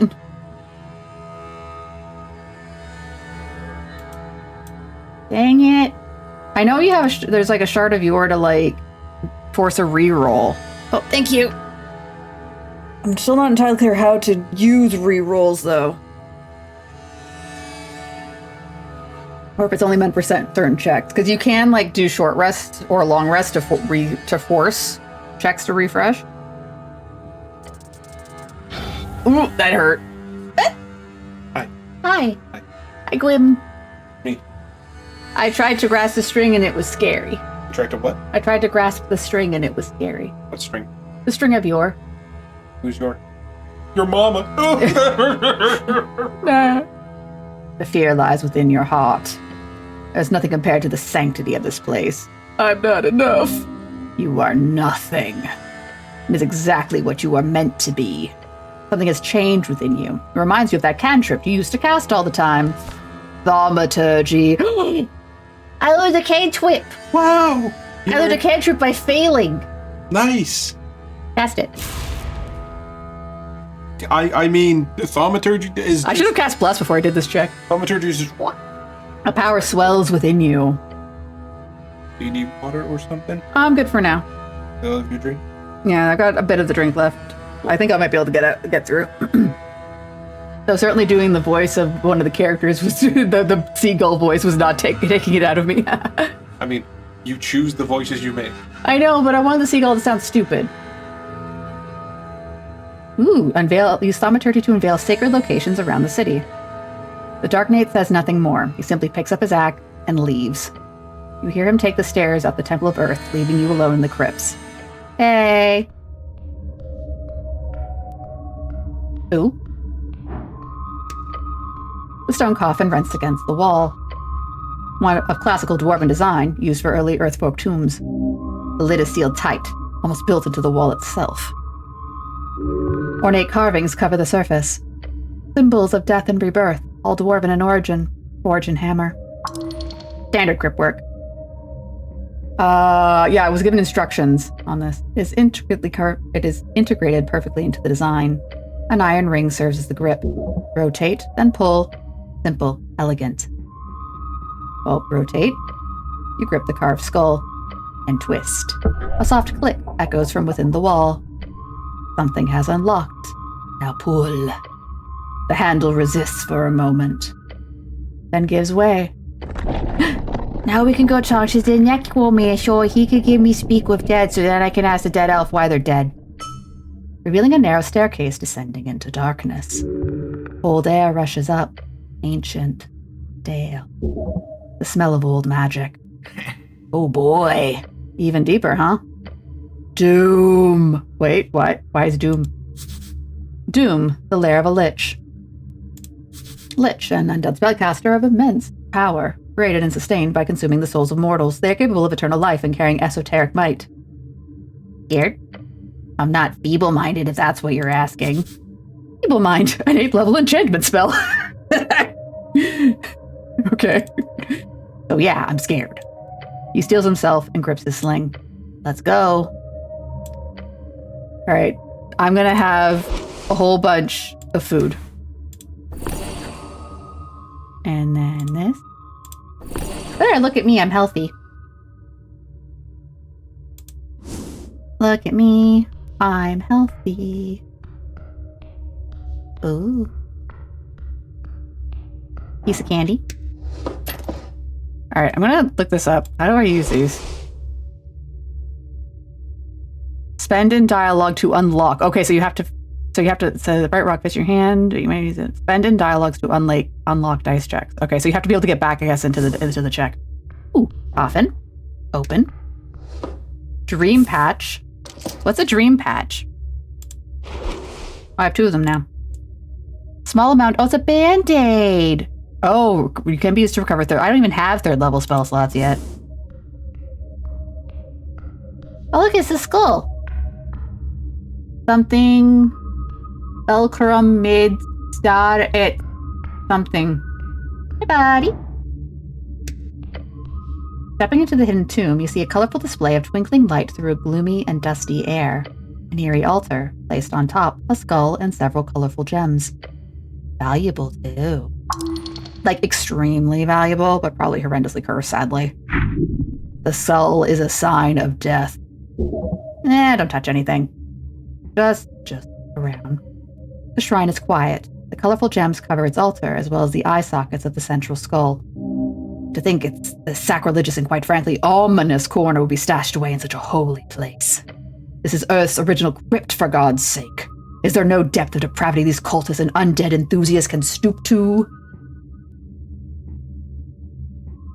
Yeah, hello, Viskin. The fuck are you shouting for? As if lifted by some invisible force, the bejeweled skull rises from the altar. Its gleaming eyes twinkling in the light, its jaw chattering. The noise causes you to recoil. Death! Huh? No way. An unending wave of dread falls upon your essence. Earth, protect me. Protect you? The goblin tries to grab you, but he freezes and groans. What the hell? He falls to his knees. You barely stand. I fell on my bottom. The dread is overbearing. The skull jaw stops chattering. As the noise disappears, you feel in control once more. Slightly. You wake me up for some trifling bullshit? You a trifler, huh? Trifler, a rare class of aberration across the coast. They are known to run various cults across the undersea. Oh, known to hold powerful psionic power. Isn't that nice? It clicks its teeth together. I'm a cleric, try not to puke.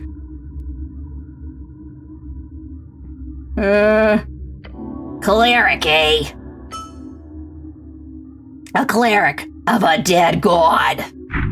The body cannot sustain this on death. The skull lets out a howling laughter as it shudders about in the air. I am Necrolord Bondaval. Necrolord, that is a title of old Diminor. You've been unfortunate enough to encounter here a remnant of the Arcanists, left to decay in its mad form. A demi-lich. Oh no! Punch the skull!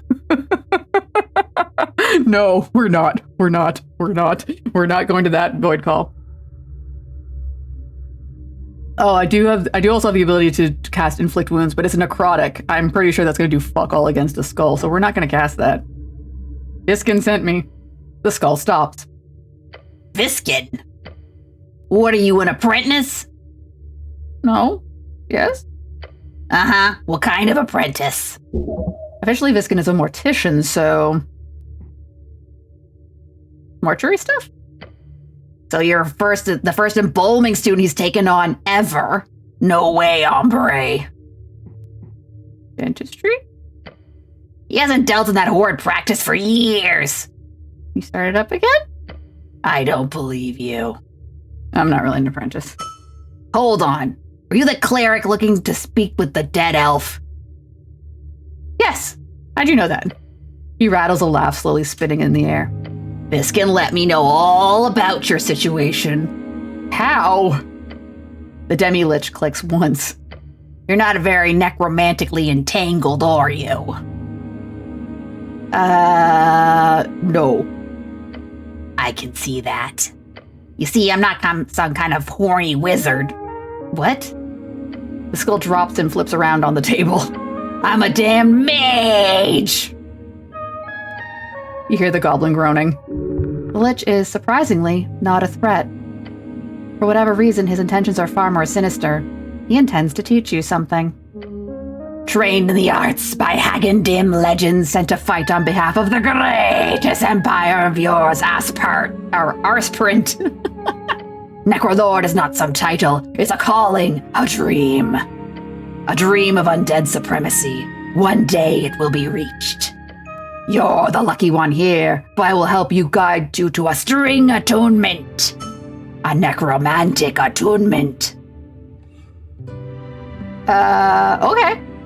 Of course, I owe it to Viskin for one. And for second, I just love spreading the joy of death magic. Any sane man would. The skull is not sane, nor a man. Agreed. The skull is not going to kill you. But you do not have the strength to vanquish a demi-lich like this, so... later. Do it later. Alright, that is still... I'd need a nat 20. Because I'd have to get to 24 on top of, you know... So, you know anything about the tea shop? Nah. Yeah, just seemed pretty fun. I get updates sometimes, but I don't know. Fun that it exploded, though.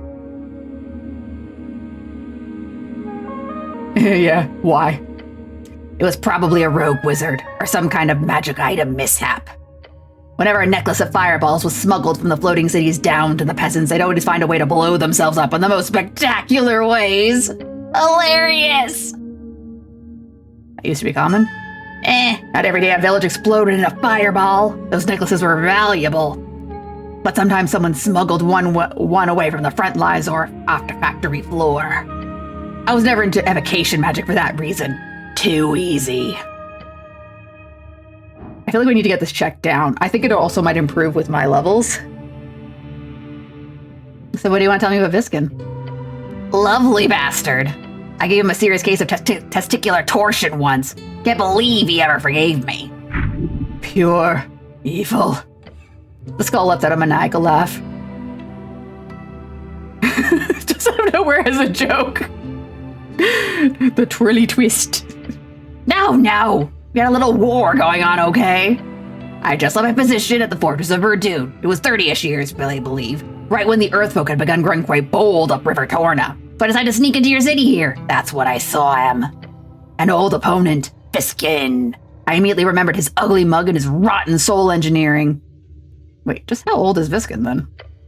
No clue. Maybe 100 or 2. Either way, I decided to kill him and take his place among the mortals of Norvik. A couple magical duels and assassination attempts later, then we were at a stalemate. Although I consider me to be more just me getting tired of hunting him down all the time. Him and his goons. Our battles came to an end, though, when a local vampire started messing with us both, threatened to expose us, so we joined up. Team up of the century, or that decade at least. Wait, you fought a vampire? Was an epic duel of the shadowy fates. The skull bounces around. Together, however, the vampire was easily eliminated. In the aftermath, we decided to work together. Viskin even helped me get this sweet alcove for myself. We share research from time to time and work together to figure out the mystery of... He stops. I'm getting ahead of myself. Let's talk about something else. What's about the research? Nothing. It's nothing. He says nothing more. Is that when you turned into a skull? A skull? Huh? He makes a motion that could be interpreted as a shrug. I'm a bit bony, but a skull? Don't be preposterous. The demi-lich is clearly unaware of his own situation.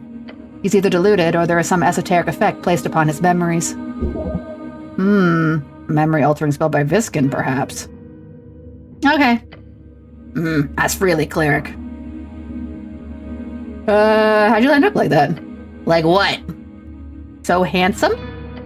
Don't kiss ass, cleric. Nobody likes that. He's right about that, usually. A lich? Oh, that. Long story. I've been around since the 300s. Like, Divine Era? No, I'm not that old. Come on. Arcane Era? Of course, what else? Skull pauses, it's rotating and focuses on you.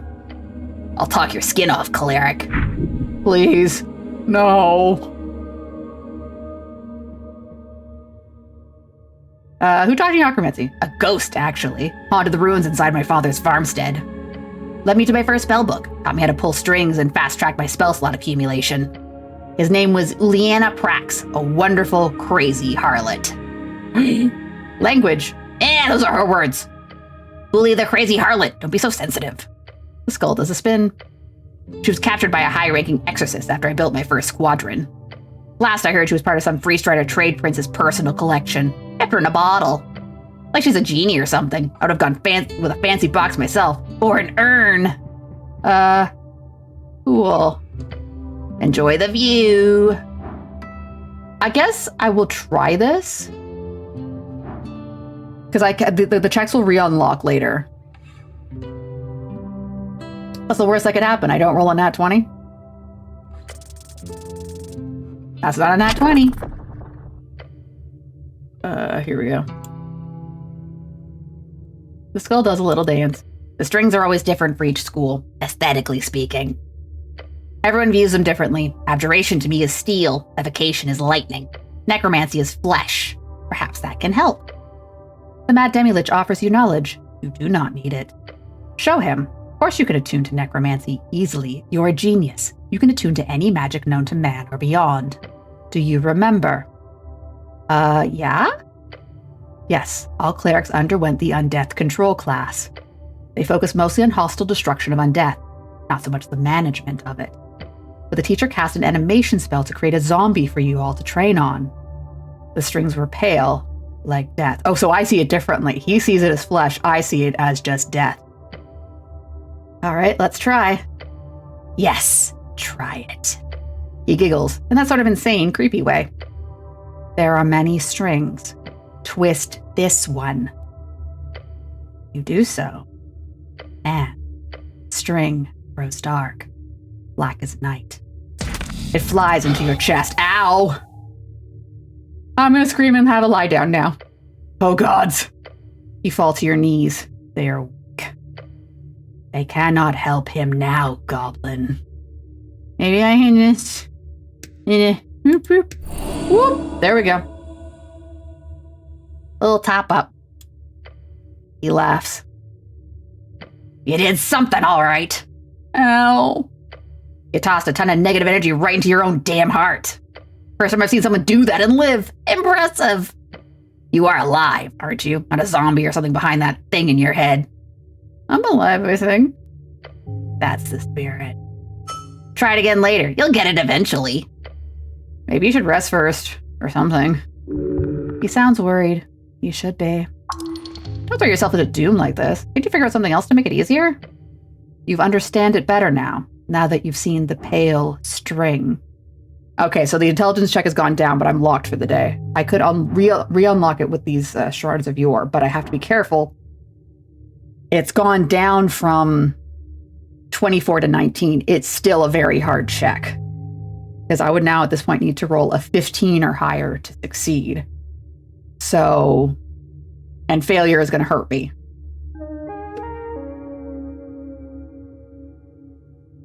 Optimally, I'd like to get something that would give me an advantage. But...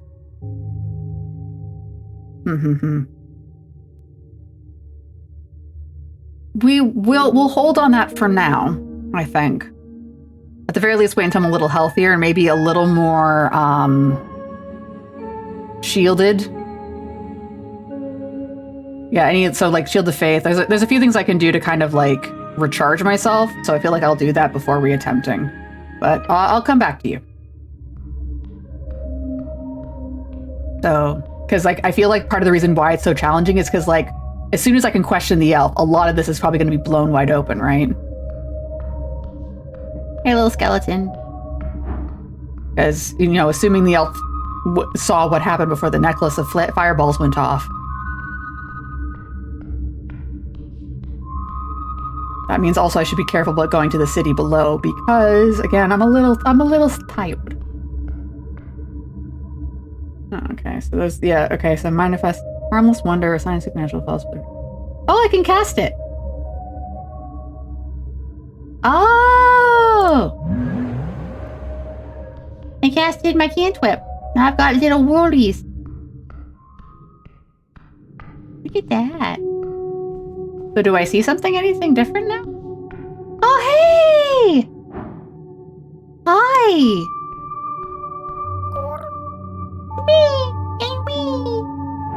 Can I keep you? Oh, thank you! Oh, they don't disappear anymore. Hi! Oh, thank you! You're so nice! They give me stuff.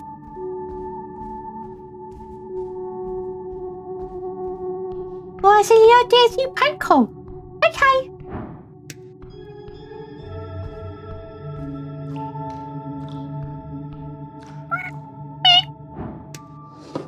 I love all of you. You give me presents.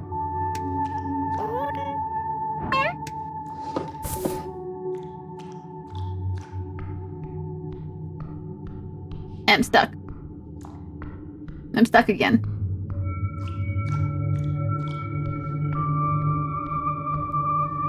I will be friends with all of the pine cones. Hi. Remember? This one's got cash on him. Hi. You give me the mushrooms. I have an owie. This was the best cantrip spelling I ever did. Also, I have to eat a pastry because I may have hurt myself. There we go. Now I'm healthy. Oh, and I got some different... What does the incense do? Oh, recover spell slots. Oh my god! Bitch, please! Shove them all in. Shove them in. There's my rat collection. There's my hat collection. Okay, and the bone dust is for second level slots, which I don't even have any of those yet, so... Oh, it gives me an advantage against elves. Interesting. And then the thingy. So I think if I find my spell book, or rather I get my restored spell book back, I will be able to, I'll be able to,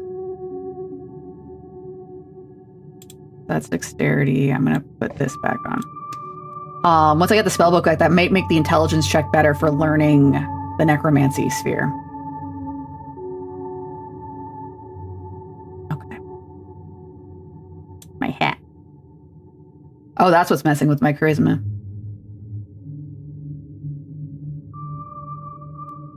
But yeah, that's just my boring hat. I'm gonna stick with the hat I currently got on. It's fun. Dampens high damage. Interesting. I don't want to equip the apples. So yeah, it goes in that slot. Yeah, I don't know. I don't really need a generation. I'm not hurt, so take the apple up. We'll take the ring of protection for now. Boop. Okay. All right. That was really productive. We're not quite in evening yet. Do I want to risk going into the city below again and seeing if we can get towards the witness?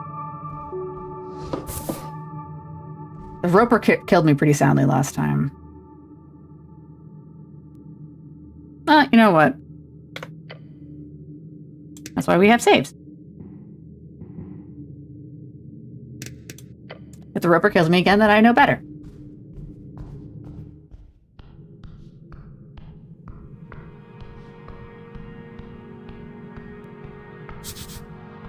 Beware the crunch. Strange markings. Red and white. You reach out carefully. The pigment is dry and it's ancient, but still vibrant. Ooh. Oh, I made it! I did it. You study the figures carefully. The pigments, the style, the preservation. Not white mane nor snail folk in origin. These paintings predate all of them. Or the snails? Yes. Before the Fade era, at the earliest, these should be dated to the early Gate Wars. Long before recorded human history. This could be depictions of the forgotten beast of yore. Folk type are hiding, being connected with yore. Though these are less exciting, answered B. These are rare aberrations depicted by whoever people inhabited Ascan before the Tulinkatl. Yeah. Right. Oh, I took sketches. All right. Question. Well, one. So I could cast Bless for the next hour.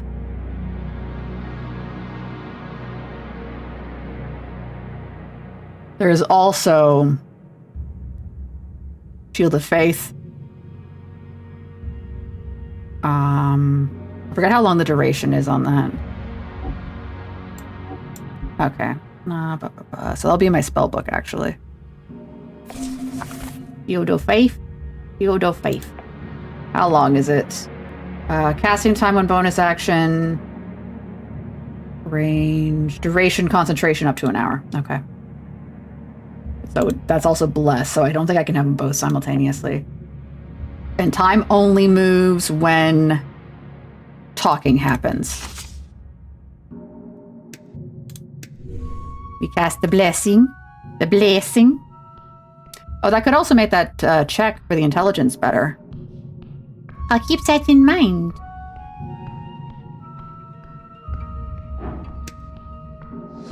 Bone dust. We'll take that.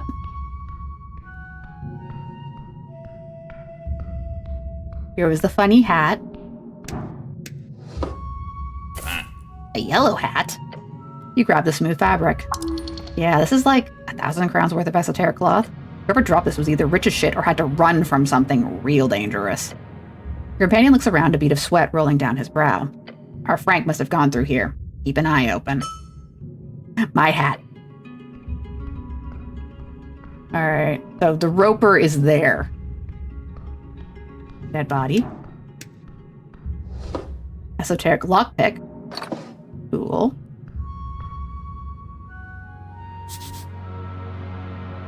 Alright, so I'm going to do something here. I'm going to make a quick save here. If the roper kills me, I at least got some of that progress saved. Am I saves coming? Maybe a little. Do I care? Eh. Alright.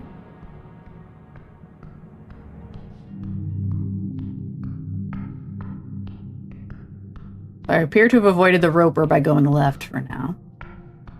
Ooh, leaves. Incense, thank you. Wall thing. Oh, this might be the thing that I was to do for that quest. Among the fallen and broken of the ancient world lies among them a single structure. A monument to forgotten power. The kitty gods. At the top, a cracked lion's head glares at you. A one-eyed lion with a single dark empty socket. It's a shrine, is it? Hey, can you see anything like this, Snell? Sure. Looks like a normal cat thing. There's a ton of them all over the city. You know where to look. Do I know where to look? Clearly, you found this one. Hard to tell exactly what's going on here due to the rubble and the dust. You could try investigating more closely, but remember, the white means are famous for their traps. You know, like the fiery hallway you barely survived. So be careful. Does it work? You may prepare spells here, yes. There is a connection to divinity. Shrines like this often hold a latent connection to your strings. You can do with the shrine of one dead god, why not another? Which god is this? Whitemane. They lived here. Not first, not last. Okay.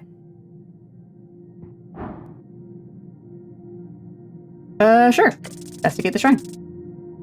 Boop. Ayo! Thank you, Bless. The gloved hand glides over the markings on the front of the shrine. There's something there. Inside the stone. And it's text. Tracing your fingers, you realize something is written, faintly, rubbed over the centuries into the surface of the shrine. It says, El hoyo rojo vigula tos rogros. You take a step back and mumble it to yourself. It means the red eye watches over you. Does that mean anything? Probably. He shrugs. That honestly might have, but who knows? You glance upwards at the lion's head. The eye socket. Perfectly sized for a gemstone. This is obvious secret you would be able to trigger in case you insert the correct gemstone. So I need to put a gemstone here.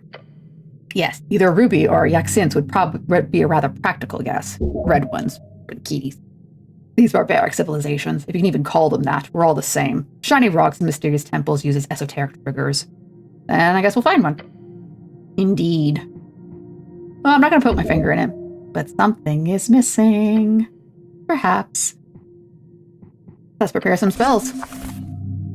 So now I can have bark skin.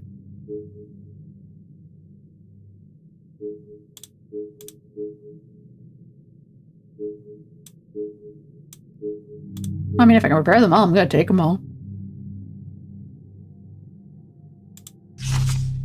Doo-dee-doo-doo. That will half all damage. That's nice. Cool. So I guess this isn't related to the quest, because I was told to look for if something had a sun over it or not. Alright, well that's cool. Alright, I'm going to do another little brave save. Because that's me, brave. Sorry, wrong button. That one. Save. Save. Overwrite. Overwrite. Resume. I'm assuming as soon as I try and go to that path, I'm going to trigger the roper. Yep. Yep. A sinking feeling appears. Wait-os! Hello, you're just in time to watch me maybe die. Welcome into the dungeon lounge. Hey, Ray. How you doing? Was it Elden Ring nighty? Don't you dare? What? Okay, fair enough. I'll try not to die. I've gained some levels and I've got some spells. I've got Bless on me right now. How did Elden Ring go? Did you beat up some bosses? Did you beat them up and take their lunch money? Or not. You didn't have to take their lunch. We're gonna see if I die. Can I cast this? Yep. Bark. Oh, you just got to the final boss. Congratulations. I remember Flora had a lot of trouble with the boss, mostly because she wanted to stay with a very specific build that was not ideal for fighting the boss. But you got this. You can do it. Yeah, no one likes centipedes. I have not met anyone who's like, wow, a centipede. I love them. I'm going to be a centipede one day when I grow up. So yeah. Anyone out there who's secretly like, no, my dream of being a centipede. I'm sorry. Anyways, let's fight this roper. To your right. Your gut. It falters. Mm-hmm. The goblin jolts to the side. Cleric, there's... Huh? Hello? It's got teeth. Oh no. Roll initiative. Hey, I didn't suck it this time.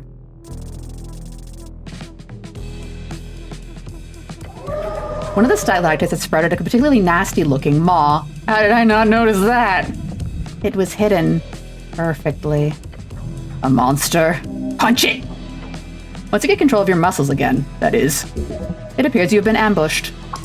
No shit! That thing, it was perfectly hidden. Now you're at its mercy. Can I cast a spell? No, it's not my turn. Okay.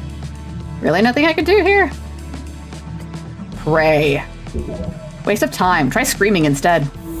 Huh? An ambush! The goblin attempts to spring into action, but he's just too late. Flung around the shadows of the cavern comes a long tendril. It flies towards you like a ballista firing a long, fleshy snake. Ew. In an instant, it's wrapped around. Huh? Me? You're everything. Can I cast grease? Okay, no. I'm going to try and cast grease. So I'm becoming slippery. Fool! Damn it! It tightens its grip and flails you around. Yeah, thank you, Bark Skin. Your ankle is crushed. You breathe through the pain. But then the tentacle pulls back, dragging you, flinging you against the rock. Grab something, don't let it! The roper has you, its tendril fastened like a locked jaw around your entire leg, as it attempts to pull you towards its maw, dragging you in like a fisherman with a thick catch on its hook. Now's not the time for a simile! Your prey. No way, you're not getting anywhere near that maw. Slither like your life depended on it, because it does. There's still a chance. Find an opportunity. You're feeling sick. Break free. All right. So I could either try to damage it or I could go, I'm going to make myself greasy. Because grease has never failed me. You quickly mutter the words. Difficult to throw up the somatic signals, but you succeed. Targeting me! Yes. The grease immediately appears, covering you from head to toe with slippery, gooey mess. And the roper's tentacle loses grip. Break free! It wails and flails the appendix. I think it should means appendage. Appendix is an organ in your body. Around as you're dropped to the ground. You're a true genius. Now conquer this overgrown squid. Breathe. I'll hit it. I swear to the gods. The goblin lines up a shot, and it hits the roper right next to its large eye. But it seems just to bounce off. Cocksucker! Even still, the creature does get distracted by the shot.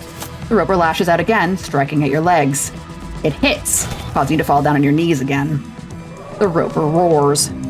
Keep at it. There's still time. So Snell's distracting. Or I can try dodge it around it. Or I can go for inflict wounds. Come on. You fill your hand with necrotic energy and... in perfect form, your fist makes contact with the beast's horrible, unblinking eye. The softness of it molds around you, and a flood of warm, disgusting, yellowish blood begins to flow out of the hole. It shrieks and pulls back. Damn it! The terrible noise disappears into the abyss. Tentacles writhing, the roper blindly flees. In its panic, it runs right over the edge. Okay, we start breathing again. You fill your lungs with air. Your knees are weak. The goblin leans on his knees and groans. That was tight. Yeah, this was actually one of the things that killed me on day one, so I did better. Again, if you're going to play this game, if you're going to do it, get grease. I have used it 3 times. I have killed 2 things in combats with grease. Like, I mean, inflict wounds did a great job here as well, and that also did a great job against the other skeleton. But grease. Mwah. But, well done. Yeah. You did a great job, too. The goblin reluctantly returns a thumbs up to you as well. Let's go. Yeah, the monsters here are D&D coded, so a roper would be a pretty powerful enemy. We're saving.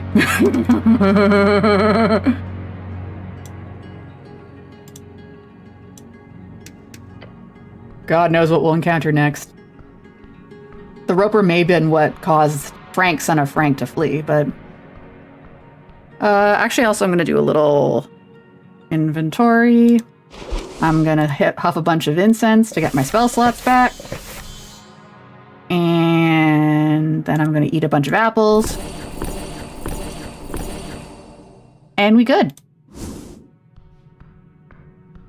I'm fresh as a daisy. Oh, do I want to cast Druidcraft or Thaumaturgy?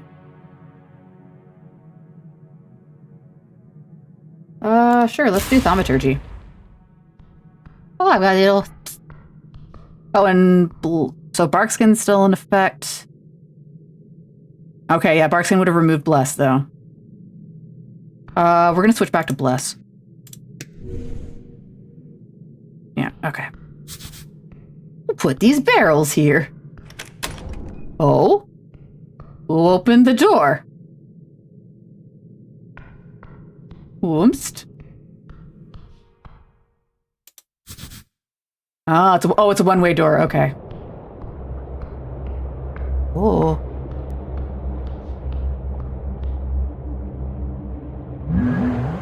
Pine cones?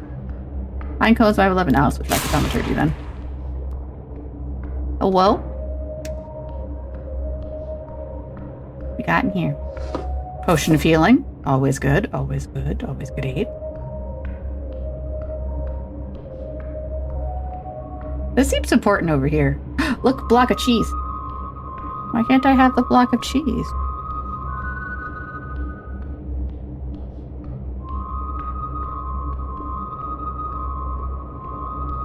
Apples. Yes, please. So much food. Oh, okay, so this... I have a feeling this way leads back to the... Yeah, I see what's going on here. Okay. Oh, hey! The door. Oh, no! Your companion lets out an audible gulp. Rin's bezulled. What? Why'd you let me go into this obviously terrifying chamber? You're the cleric here! The words change tone and intensify, mimicking your own way of speech. Two have stepped into the 5th chamber of trials. What? This will be your final and most mounting challenge yet. What? I skipped. Where's trials 1 through 4? If you outside again you wish to see, answer me these questions 3, the answer of which I shall judge fairly upon thine soul. Who will take the first step? Damn it, why'd you have to pick the scary red light cow room? Me. The light lands upon you. First question. Get ready. Whatever's thrown your way, you will know the answer. What is your name? Oh no, not this again. Which my name is. The light intensifies. Say Ragan. Whatever funny if I second Ragan. Light builds and blinds your own. You feel the chamber shake. What is your quest? It's a fucking. I've seen this in Mighty Python. Oh, your roommate's just moved in because you're moving. Kitties. So you get a couple months of kitties. Where are you moving? Okay, don't tell me too much. Like, are you moving to like a better place? Hopefully, like this is a move upwards. You're moving. Oh. I mean, personally, not my choice to do, but I hope it is what is best for you. I've heard the winters there fucking suck. That's the main reason I would avoid it. Honestly, yes. I've had some people make the same suggestion.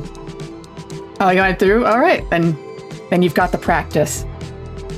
My quest is to solve the mystery of the tea shop that blew up. Oh, okay, so if you're already familiar, that's a good point, yeah. I've never been. Also true. Yeah, but like... That makes sense, yeah. Yeah, but like honestly, to be with your partner, go for it. I hope, I wish you happiness and love with your partner. Sorry, that sounds very corny now that I say it out loud. All right, to solve the mystery of the tea shop that blew up. Again, the eyes of the cow glare in a fiery beam. What is your greatest fear? That wasn't the third question. I thought I was going to ask about the airspeed of a swallow. To be abandoned. Interesting. I'll be honest. For the third time, you feel that rumble, along with the hot gaze of the Minotaur. Minotaur? Common term for bovine folk. It then turns to your companion. The chosen will be you. Snell, in response, gives off a shocked scoff. That's easy. You can sense the relief pass over him. The goblin stands up straight, facing the light. Go ahead, Guardian. Ask your questions. What is your name? My name is Snell. The eyes of the statue grow stronger once more. What is your quest? I'm gonna try and do this like... Tim the Sorcerer, I think that's his name. You catch him glancing to the side for a second. He's been given a different goal than what I have been given. My quest is...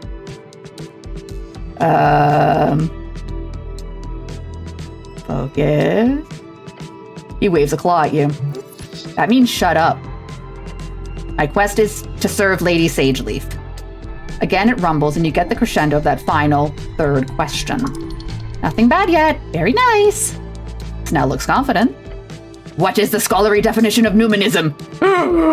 His face trembles. Panic! What is the scholarly definition of numinism? That depends. Arcane Heiress could definition.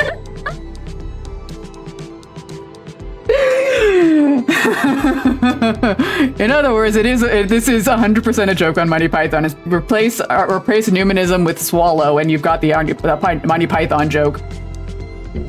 Numinism is the governmental rule of divine dictatorship. It's quite terrible.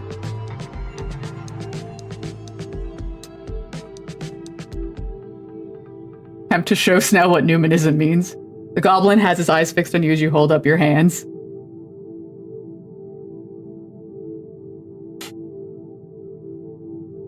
Oh god, what do I do?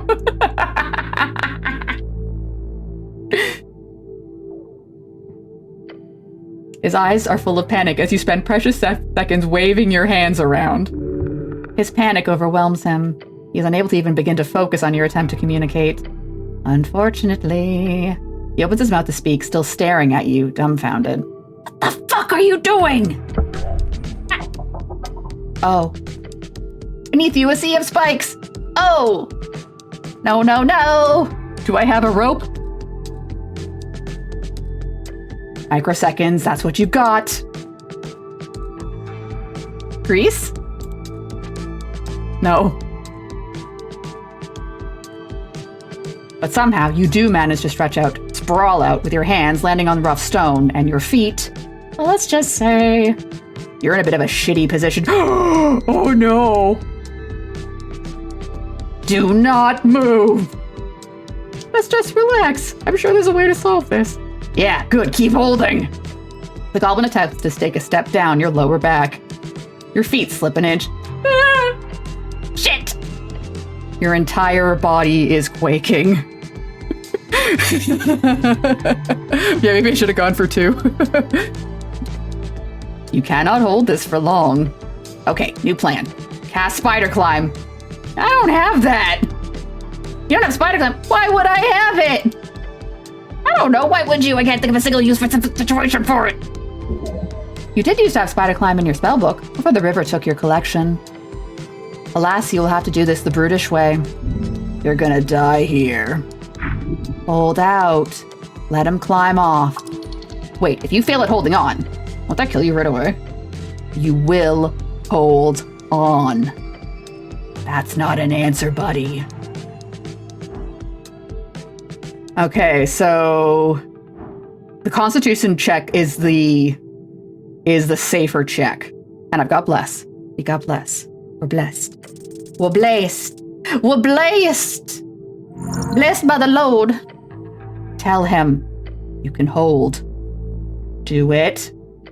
Fuck it. Fine. After a moment of deliberation, the goblin then scrambles up your back, using your helm as a stepping stone, and leaps for the edge of the pit. But the flesh is firm. His claws find purchase on the stone. He pulls himself up. Okay, I'm out. A few agonizing seconds later, let me out. The voice starts up again as you do. You have braved the pit of wrong answers. The pit of wrong answers. Wobbly, but firm. You stand. Step forth and claim your prize, the plundered eye. I hate this place so much, the companion mutters to himself. Again, just to reiterate, Snell says across the gap, this place is somewhat dangerous. Divine rule. Wait, I don't know that. Why would I know that? Like political theory. The goblin gives you a frustrated but ultimately relieved sigh. The statue now entirely silent, and you hear an esoteric boom coming from the drawer below between its legs. That sound, but unlocked, was the exact noise that an arcane seal makes during breaking. Well done! The Minotaur's riddles are properly conquered. They were not riddles. Awesome, let's see what kind of bling that cow is hiding. Yummy. Yummy. Incense bowl. Recovers a first slot every 3rd hour. Oh, cool. A ruby. Maybe I can put it in that thing. Not right now. So these were the trials that I think that cat print was trying to take me to, but I apparently bypassed them and went straight to the last one. Womp womp.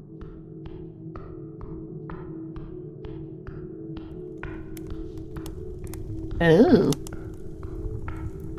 What are you?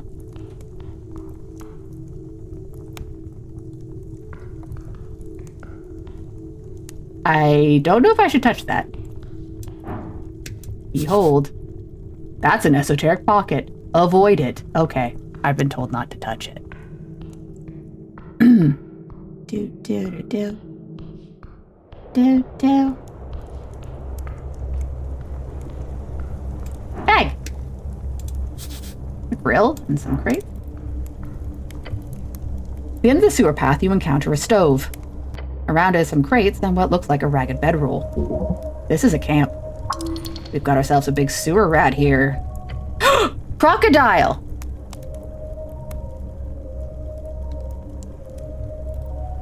It's gone. It just sailed right by. Anyways, big enough to camp and cook. The goblin looks around the dark, damp tunnel. I don't like this one bit.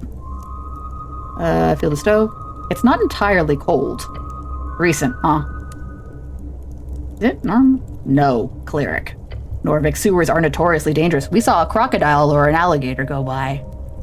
No sane person would rest here or survive. Some rats scurrying around in the corners. Nothing else. That was a fail, but that was a pretty big fail. That was a hard check, I mean. Leaning in, you see symbols hatched into the corners of the wood. HWBT. Huh. The goblin inspects them as well.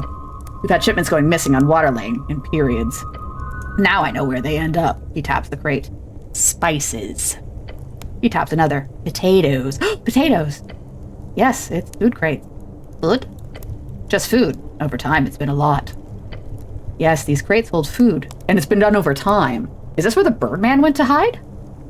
Why food? A glance reveals most are empty. Whoever's down here has clearly been siphoning off resources from the Halfway Bridge tribe. Why food in the sewers? A foolish question. Obviously, this is a hideout of some kind. I've been trying to nail this sea for a while. I figured it was some organized thing. Considering the size of this hall, it's gotta be. You never thought to check the sewers? Of course not! Not even connected to Water Lane, except for the water flow, and that's... He stops and squints at the water. Those motherfuckers! You see what they're doing? I have a feeling you're gonna tell me. They've been dumping crates into the water flow and catching them down here. Probably with a net or something. The goblin glances around the tunnel.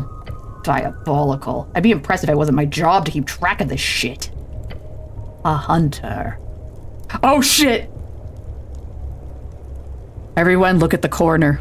There's an alligator man. And he's got a frying pan. I'm distracted. No! No! No! I want to engage with the alligator man because I see him. I know it's gonna happen. I want it to happen. So keep guard. Possibly. You'd also go get backup. I know we're on the tea shop mission, but... Quest. What? The tea shop quest. Right. Anyway. This is kind of a big deal for the halfways. Lady Sagers will be happy to finally get this thorn cut down. We don't have time for that because he's like right fucking there. What do you mean? You do random shit all the time. Not random, it's called questing. But gives you a frustrated look. Why don't we call this a quest too? Oh, that's the name of the quest. Call it the food quest. Comes creeping. God, I'm gonna die to a... That's not a frying pan, it's a hatchet. I'm gonna die to a crocodile with a hatchet. You're telling me. You are, objectively. Maybe we should I'm not gonna stop you. Who likes being in the sewers? I don't. Neither. Anyway, right behind. Why can't I turn around? I'm so smart. Buy food. You know, I've been asking myself that very question, and I can never quite figure it out. But look. The goblin shoves off the lid of a crate, revealing an empty inside. I got a monster. Either that or, hold on, a mega monster. Is that an official classification? No. It is now. I don't think you have that authority. Of course you do. I'm the cleric. Right. He no longer cares. On top of your head, you calculate that 3 full-grown adult human men could live on this amount without problem. Or one very large creature, like a luxori or a minotaur. What's a luxori? Elephants. Elephants. Your very flesh. Your companion gasps for air as he glances back. Finally! He watches his entire being suddenly leaves his corporeal body. For an instant, he is not a goblin. He is a ghost. Great hungers. Turn around. The goblin is already on the move, his sling loaded, spinning, aiming. To see hunt come to Kraid? How good. You watch the hulking mass of flesh and wet scales rising from the shadows of the sewer. Oh, he's got a little rat on his shoulder. A crocodilus. A wahwa? Rare sentient folk mainly encountered in the swamplands of Hache. I don't even think I said that right. Extremely deadly. Beware.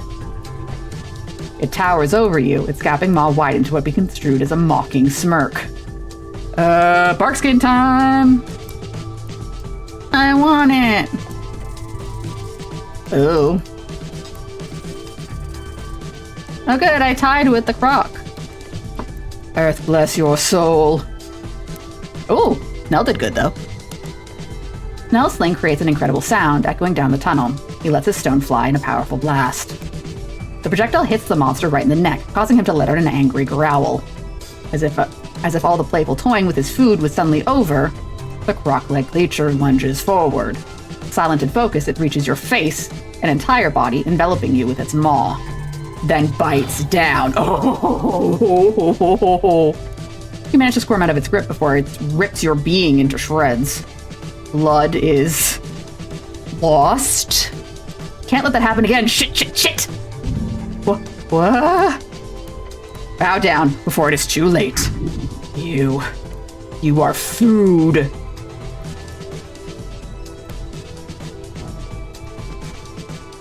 Okay, so that's... I could attempt to charm it.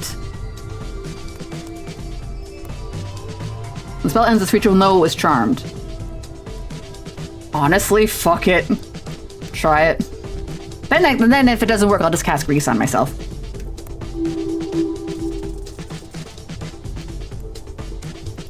I did it! Maybe it likes me now. You whisper the words in a rushed tone and snap your fingers. Immediately, you see within the smirking beast's eyes that twinkle. The charm landed perfectly. Hey, buddy!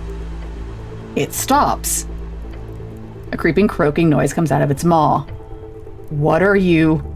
Shut up. Kraid greets friend.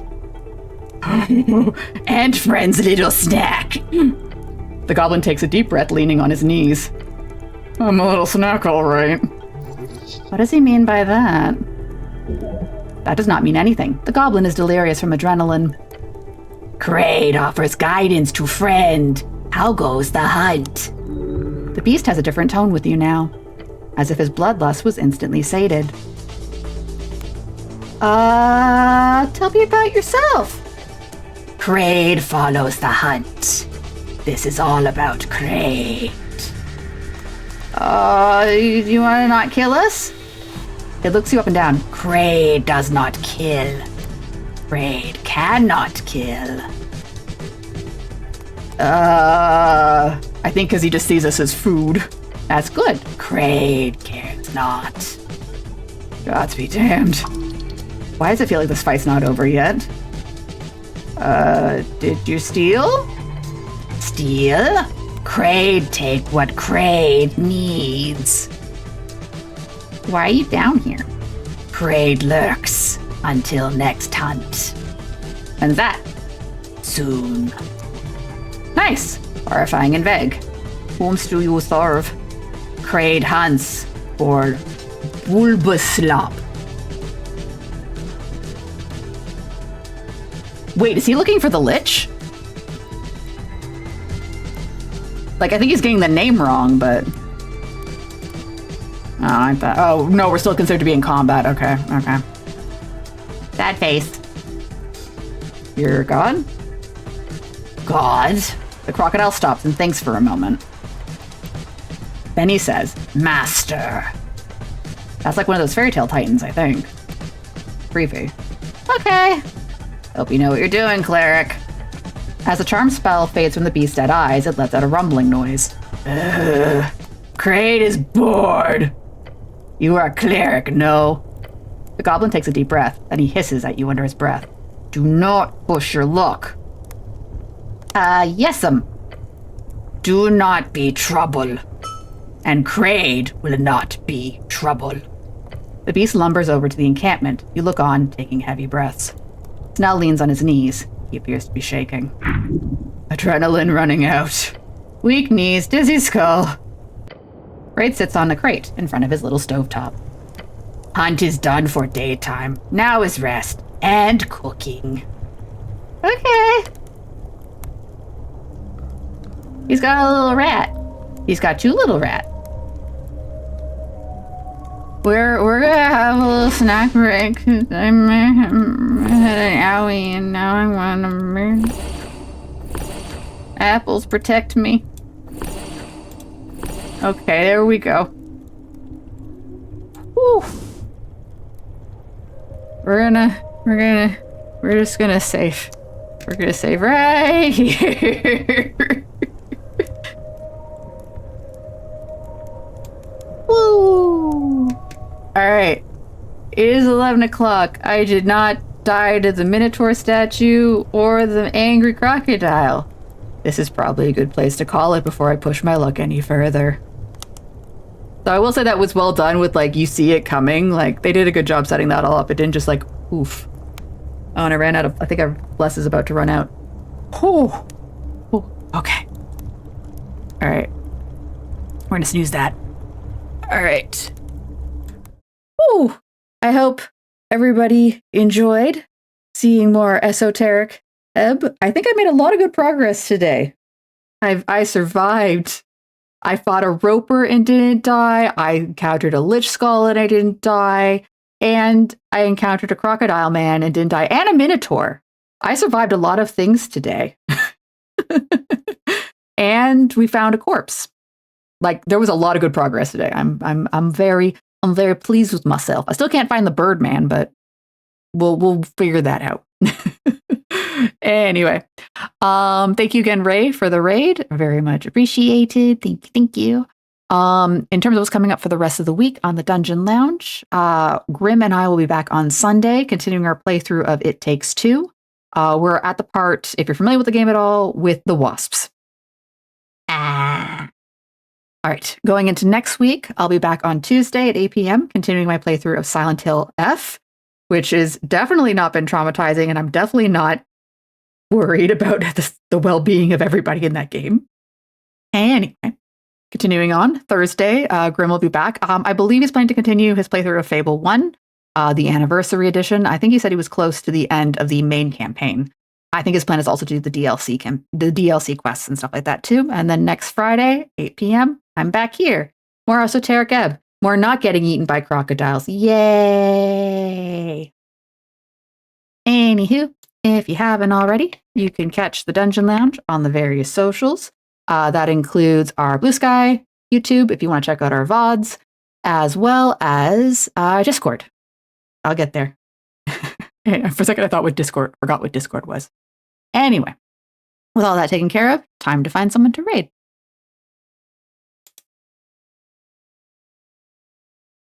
All right. You know what?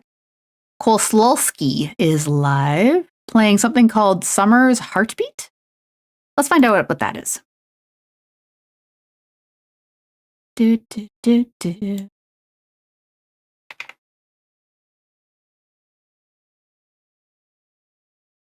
All right, that's all set up. Again, thank you guys for coming out. Have a great rest of your weekend. Have a good time. Or, don't. I'm not your mom. Can't make you do that. And hopefully see you on my streams. Good night. Goodbye. Good afternoon. Good day.